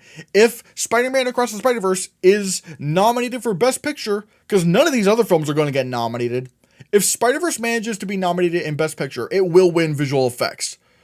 And it will become the first animated film to ever win visual effects. And it will be the first superhero movie since Spider-Man 2 to win an Oscar for visual effects. Yeah. But let's say Spider-Man Across the Spider-Verse does not get nominated for Best Picture. Let's say it doesn't do that. Well, now the race is between Guardians of the Galaxy Volume 3 and The Creator. And this all depends on where The Creator stands in terms of reviews. Because if the reviews for The Creator are, or even like Godzilla level reviews, where it's like pretty good 70s, like certified fresh and Rotten Tomatoes, then it will win visual effects. Because out of all the films here, it would be the most likely contender for Best Picture. Even though I just said Spider-Man Across the Spider-Verse could maybe get nominated for that, I don't think the Oscars will pay much of the overall Academy will pay much of attention to Spider-Man Across the Spider-Verse unless it gets in Best Picture. Because if it doesn't, they're just gonna ignore it. And so if The Creator is reviewed well, and like the reviews for that movie are really good, or pretty good, like I said, even if it gets like Godzilla 2014 level reviews, then it will win visual effects. But if it's not, like let's say this like movie drops down to like 50-something% or 40-something%, and people are saying this movie's really dull and really boring and uninspired, well then we may actually see Guardians of the Galaxy 3 win visual effects. We will see Marvel finally win an Oscar for visual effects, and of all things, it would have been Guardians of the Galaxy Volume 3. Because there's not really any other, if The Creator is not in, or if The Creator is not reviewed well, and Spider-Man Across the Spider-Verse is not in Best Picture, then there's not really any other alternative other than Guardians of the Galaxy Volume 3. So, yeah, that's why I said there's 3 different outcomes. Right now I'm leaning towards The Creator because it looks like The Creator might be getting that kind of Godzilla level praise. Let me check and see if there's any kind of reviews on Rotten Tomatoes right now. So yeah, still no reviews for The Creator, but it's looking like it could maybe be just Godzilla again, but still, that would be good enough for it to win visual effects if Spider-Man Across the Spider-Verse does not get into Best Picture. So, yeah. And also, people need to start predicting Little Mermaid for a nomination. Like, good God. Especially now with Dune gone, how are you not predicting The Little Mermaid for visual effects? Like, the underwater stuff is unbelievable. Like, the mermaids themselves are practically all CGI except for maybe, like, this little bit of the face. Like, everything about... Even their hands are probably also CGI. Or even if they aren't, like, it's, like, an amazing blend. So, like, no. Like, you gotta predict Little Mermaid for visual effects. Like, good God, people. Come on. Then we have sound. I think once again, Oppenheimer is just going to take this. This is going to be one that Oppenheimer just cleanly sweeps. And then we have Ferrari, which I saw the trailer for Ferrari, and I'm like, well, okay, well, I guess I was wrong. I kept ignoring Ferrari the whole year because I didn't want to fall into the trap of, oh, Ford v Ferrari won Best Sound Editing, so it's, this movie's got to win it because it's also Ferrari. Or it's going to get nominated because it's also Ferrari. I didn't want to fall into that trap because I was like, what kind of movie is this? Like, but apparently from the trailers, we do get a significant chunk of, like, actual cars going vroom and all that kind of car noise stuff. So yeah, it's in. Number 3, I have Killers of the Flower Moon. Although I might consider putting The Zone of Interest at number 3 because a lot of the movie has to do, at least from what I've heard, has to do, get it heard because it's sound, has to do with the stuff you hear, where you hear the screams of Jewish people being gassed or killed or something like that, but it's like in the distance, and while the characters are just kind of going about their day. That kind of stuff, I feel like, would definitely go into a sound nomination, because it's like most of, like, the horrors in the movie, actually, from what I've heard, you never actually go into the concentration camps. Like, like, it's always in the house, it's always in this neighborhood, this general area, and all you hear, like, you just hear the horror, and you never see it. that stuff I feel like is just prime for a sound nomination. And number 5, The Color Purple, because it's a musical, and why not? If Spider-Man Across the Spider-Verse really does get in Best Picture, it will get in for Best Sound, because, like, every Best Picture nominated animated movie gets a sound nomination.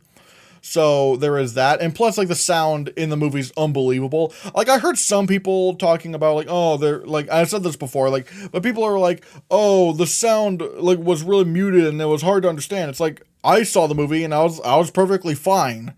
And I think ultimately what it came down to was the theaters did not want to listen to the filmmakers' suggestions saying, hey, you need to calibrate your speakers a certain way or else it's not going to sound right in the theater. Theaters didn't listen, and then so that caused the movie to be, like, mixed weird in the theater. So it clearly was a theater issue and not a movie issue. Some other potential contenders. The Creator, maybe. The Creator could maybe get in. A visual effects and sound duo aren't bad. Like, that's not bad. Sisu, I think this movie could definitely get shortlisted considering how this movie, all the sound was practically done in post. Because apparently the on-set audio was practically unusable, so they had to re-record everything in post. So that could definitely go a long way. Gran Turismo, it's a racing movie, so why not? The Killer, maybe that could get shortlisted. It's kind of hard to tell. Mission Impossible Dead Reckoning Part 1. This movie is like I'm kind of shocked how much this movie has died, considering how much people loved it and were anticipating it and coming off of Top Gun. But this movie flopped at the box office, and wow, this movie is dead everywhere. Number 12, Napoleon. Number 13, Wonka. Number 14, Indiana Jones and the Dial of Destiny. And number 15, The Holdovers. I don't know, because they made the movie kind of sound like it's old. I don't know. It's never going to get nominated. It's not even going to get shortlisted. I'm just putting it in there for the sake of putting it in there. Original score is interesting. Because right now, Oppenheimer I still think is clearly winning. And then the other nominees I have Past Lives, Indiana Jones, The Dial of Destiny. John Williams always gets in. Like you're going to have to cope with that. Spider-Man Across the Spider-Verse, I think even if it doesn't get into Best Picture, Best Original Score is definitely possible. And then Elemental I have at number 5. I recently saw Elemental. It's a pretty mid movie, but the score is really good. Now, I know some people are saying, like, with Indiana Jones and the Dial of Destiny, where it's like, well, John Williams didn't get nominated for The Post. It's like, yeah, he didn't get nominated for The Post, but he did get nominated for Star Wars The Last Jedi, which came out the same year as The Post. So they weren't going to double nominate him, but whatever. I still think Indiana Jones is getting in because it's John Williams. People are saying Killers of the Flower Moon. I need to know if that is an original score, because Martin Scorsese's movies don't really get nominated for score that often. He likes to use pre-existing music. Like, even The Irishman was considered ineligible for the Oscar nomination for score. So I need to know if this movie does actually have a score. Then I think it will get nominated, especially since, the composer apparently sadly died. This will be, a good swan song to end on. One Life, I've heard people saying that the score was pretty good in that film, or really good in that film, and apparently it is from the same composer as All Quiet on the Western Front, which, the film drunk's gonna love that if this gets nominated. So, yeah. People are talking about the Boy and the Heron for score. I don't think it'll happen, but this year is surprisingly competitive in terms of animated films in score. It is very, very, very competitive. And a personal pick of mine that I would love if it got nominated. Teenage Mutant Ninja Turtles Mutant Mayhem. The score for that movie is so good and so explosive and insane. It's done by Trent Reznor and Atticus Ross. Oh my god, I love it. I love that score so much. I don't think it's going to get nominated, but oh my god, if I saw that happen, I would freak out like, oh my god, this is a goated category. This is so good. Like already, even then, like these 5 are pretty good really good nominees, but still. Wonka could maybe also get in because it's an original musical. I mean, granted, like the movie is not original because it's Willy Wonka, but apparently the songs are original. And when it comes to musicals like these, you know, Mary Poppins Returns got nominated for original score, so maybe Wonka could do that. The creator, maybe it's Hans Zimmer doing the music, although I'm wondering if it's like Hans Zimmer, or, you know, we kind of hired him late in the game, so he didn't really have much time to prepare for this. So it's that kind of Hans Zimmer, sort of like Wonder Woman 84 or Dark Phoenix Hans Zimmer. Poor Things. I don't know anything about the score of this movie, if there is an original score to begin with, so we'll have to see. The Killer, no. The Wish, I don't know. It looks like a weak contender overall, but we'll have to see. And then, this is the second to last category. We have original song. I think I'm Just Ken takes this.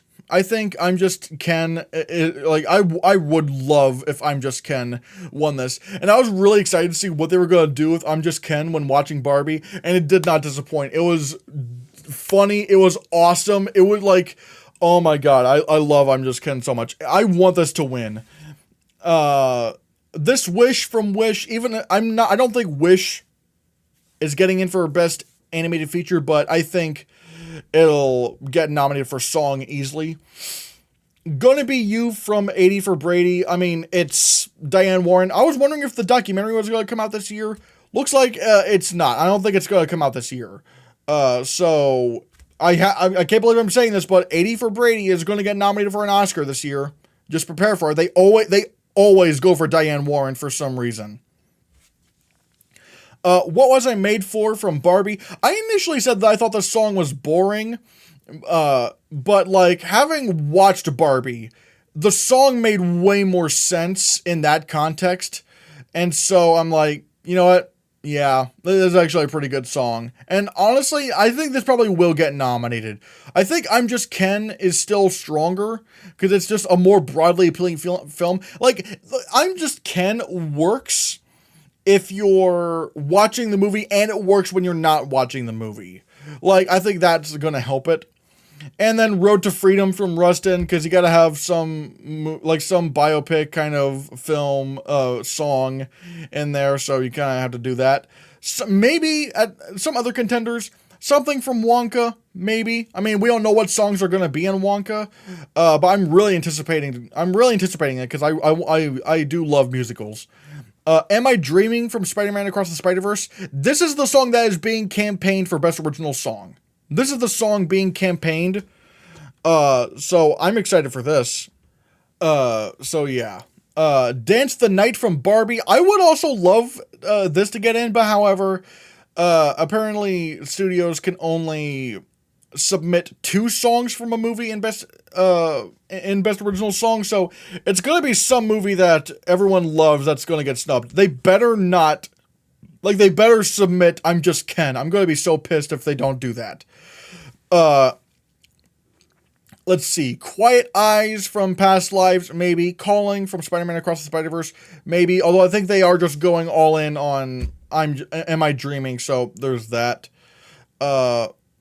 Peaches from the Mario movie. That would be fun, but at this point, it's kind of dead. It's not gonna happen. I would love it, though. It would be funny if it did happen, and I don't even like the Mario movie. Steal the Show from Elemental. Perhaps, maybe. A Spinning Globe from The Boy and the Heron. Maybe. Dear Alien Who Art in Heaven. I don't know. Probably not. From Asteroid City. And something from The Color Purple. Apparently there is going to be an original song there, but yeah. Overall, I think this is a pretty good lineup of 5, because like there's probably going to be 2 Barbie songs in there. The Wish song is going to get in. Diane Warren's going to get in. So really it's just that 5th slot. So who knows? And then animated feature. Oopsies. Yeah, animated feature, which is the last category I'm going to be talking about. The four of these are locked up tight. Spider-Man Across the Spider-Verse, I think, is going to win this. Boy and the Heron, then Chicken Run, Dawn of the Nugget, and Nimona. You're probably wondering, you don't have Elemental in there or Wish? Wish does not look, unless Wish is like the biggest surprise of the year. It does not look good. It looks like a very cliched, like, oh, this one princess or whatever she is, like, she wishes to be free and she wishes to do her own thing, and it's like, we've seen that before. Big deal, whoopity-doo. And the animation style doesn't even look all that good. Like, it doesn't even look like a style. It looks like Disney saw the success of Spider-Man Across the Spider-Verse and how this new style of animation is taking over. And they went, let's take this one movie that we're doing and just, like, half-bake it. Half-bake it, and maybe, like, that. Maybe then it'll look like Spider-Verse or something like that. I don't know. And it looks bad. It doesn't even look good. Like I said, it looks like a half-baked Disney movie. And with Elemental, and yes, I saw Elemental. I get that it has its fans. The movie is mid. The movie's just overall just kind of mid. It's not that clever for the most part. Like, there is a good message about, you don't have to live up to what your parents expect out of you, or like you shouldn't have to live up to your parents' dreams. That's a good message, but overall, the presentation, like the whole world building of Elemental is very confusing, and like I don't know how some things work. It's just it's kind of a messy movie in those regards, and it's just like, yeah, and the reviews for Elemental are not great. Like, it has like a 75% of Rotten Tomatoes, if I'm not mistaken. And so, why would it get in? Like the Oscars hold Disney to a really high standard, where it's like, if you're not like high 80s or above, you don't get nominated for Best Animated Feature these days. Because look what happened with The Good Dinosaur. Look what happened with Cars 3. Look what happened with Frozen 2. Look what happened. I'm trying to think of anything else that happened, because I'm just kind of like going through my brain right now, trying to think of what animated movies could have gotten in. But basically, it's like those movies did not get very strong reviews. They were not really competitive. Like people liked them, and they probably have their big fans, but overall, if the vast majority of people don't love your movie, you don't get in Best Animated Feature. If you're, at least not if you're Disney. And I'm fully expecting Elemental to get in at the Golden Globes, at Critics' Choice, at BAFTA, and even the Annies. But I will not predict this for the Oscar. It's just going to be that exact same thing that's going to happen. They're that big snub that no one sees coming, but yet I think we are going to see a Disney-less animated feature Oscar category this year. I think we are going to see that. Because Spider-Man Across the Spider-Verse and Boy and the Heron, whichever one wins, and I think it's going to be Spider-Verse, those two are locked in. They are locked in tight. People need to realize that Chicken Run's happening because it's Aardman. Aardman, performs significantly well at the Oscars. The Pirates Band of Misfits managed to get in, and both Shaun the Sheep movies managed to get in. And no one expected Shaun the Sheep movie Farmageddon to get in. So Chicken Run's good. Unless maybe Chicken Run is, really bad, it's gonna get in. Nimona, I think the narrative around this film and the response is too good to ignore. This is going to be the Sea Beast all over again. Nimona is going to be the Sea Beast. Because not only are the reviews for this movie really, really strong, but the narrative around this film is really heartwarming. It's Nimona was this Blue Sky Studios animated movie that was canceled by Disney once they bought 20th Century Fox. So this Nimona film was just kind of doomed to be lost to time forever as that unfinished movie that no one got to see. And then Netflix picked it up, they saved it, the movie was finished, and it was released. People loved it. And so I think Nimona is going to get nominated. I don't know why people aren't taking Nimona seriously in terms of a nomination. It has everything you would want. The reviews are very strong, and the narrative is kind of inspiring, especially, nowadays where projects get left for dead or written off for taxes and stuff. And honestly, the 5th slot is very ambiguous depending on what happens with The Peasants. Because The Peasants so far has very strong reviews. Let me check real quick. Yeah, the reviews for The Peasants is very strong. But, however, I don't think this has a US distributor yet. And with the strikes going on right now, which are only the fault of the studios, by the way, the problem, what I'm thinking right now, because some people are concerned over the fact that with a lot of these films that were in these film festivals that aren't being picked up by studios, I think what's going on is that the studios don't really want to buy any films and try to push them for this year's award season without having the actors to be able to promote them, which again is only the studio's fault because they're not giving the actors and writers a fair deal. So, there is a chance The Peasants could be saved for next year. And if it is, then Teenage Mutant Ninja Turtles Mutant Mayhem is easily getting that 5th slot. So it is tough. I could see The Peasants, if The Peasants is releasing this year, I will say The Peasants gets that 5th slot. If it doesn't, if it does end up having to be pushed to next year, for next year's animated feature race, then I will say that Ninja Turtles Mutant Mayhem gets that 5th slot. And also, I should say, Teenage Mutant Ninja Turtles Mutant Mayhem, oh my god, it's so good. It is unbelievably good. I love this movie so much. I'm not even the biggest Ninja Turtles fan, but it is show-stoppingly good. It's gonna make if it doesn't make my top 10 of the year, it's gonna be insane. This year is so good for animation already. God. And then some other contenders. Suzume, I need to see that, but apparently it's from the same studio that did Belle and Weathering with You, which didn't get close to a nomination, so, Ernest and Celestine, A Trip to Gibberitia. I think that's going to get very strong reviews, but I don't think that's going to really go anywhere. Robot Dreams, Trolls Band Together. Trolls is absolutely not happening. Super Mario Brothers movie, get used to it. I don't care how much you might love the Mario movie. The movie is mid. I don't care if it made $1 billion at the box office. Some people are legitimately trying to predict Mario because it made so much money. Why has that ever been a factor? Frozen 2 became the second highest grossing animated film of all time behind the Lion King remake, and that got snubbed. Despicable Me 3 made $1 billion and that got snubbed. Minions made $1 billion and that got snubbed. So it's why are we expecting Mario to do that? Why? Why would Mario get nominated? It's the brand, the Academy already doesn't really care for Illumination all that much.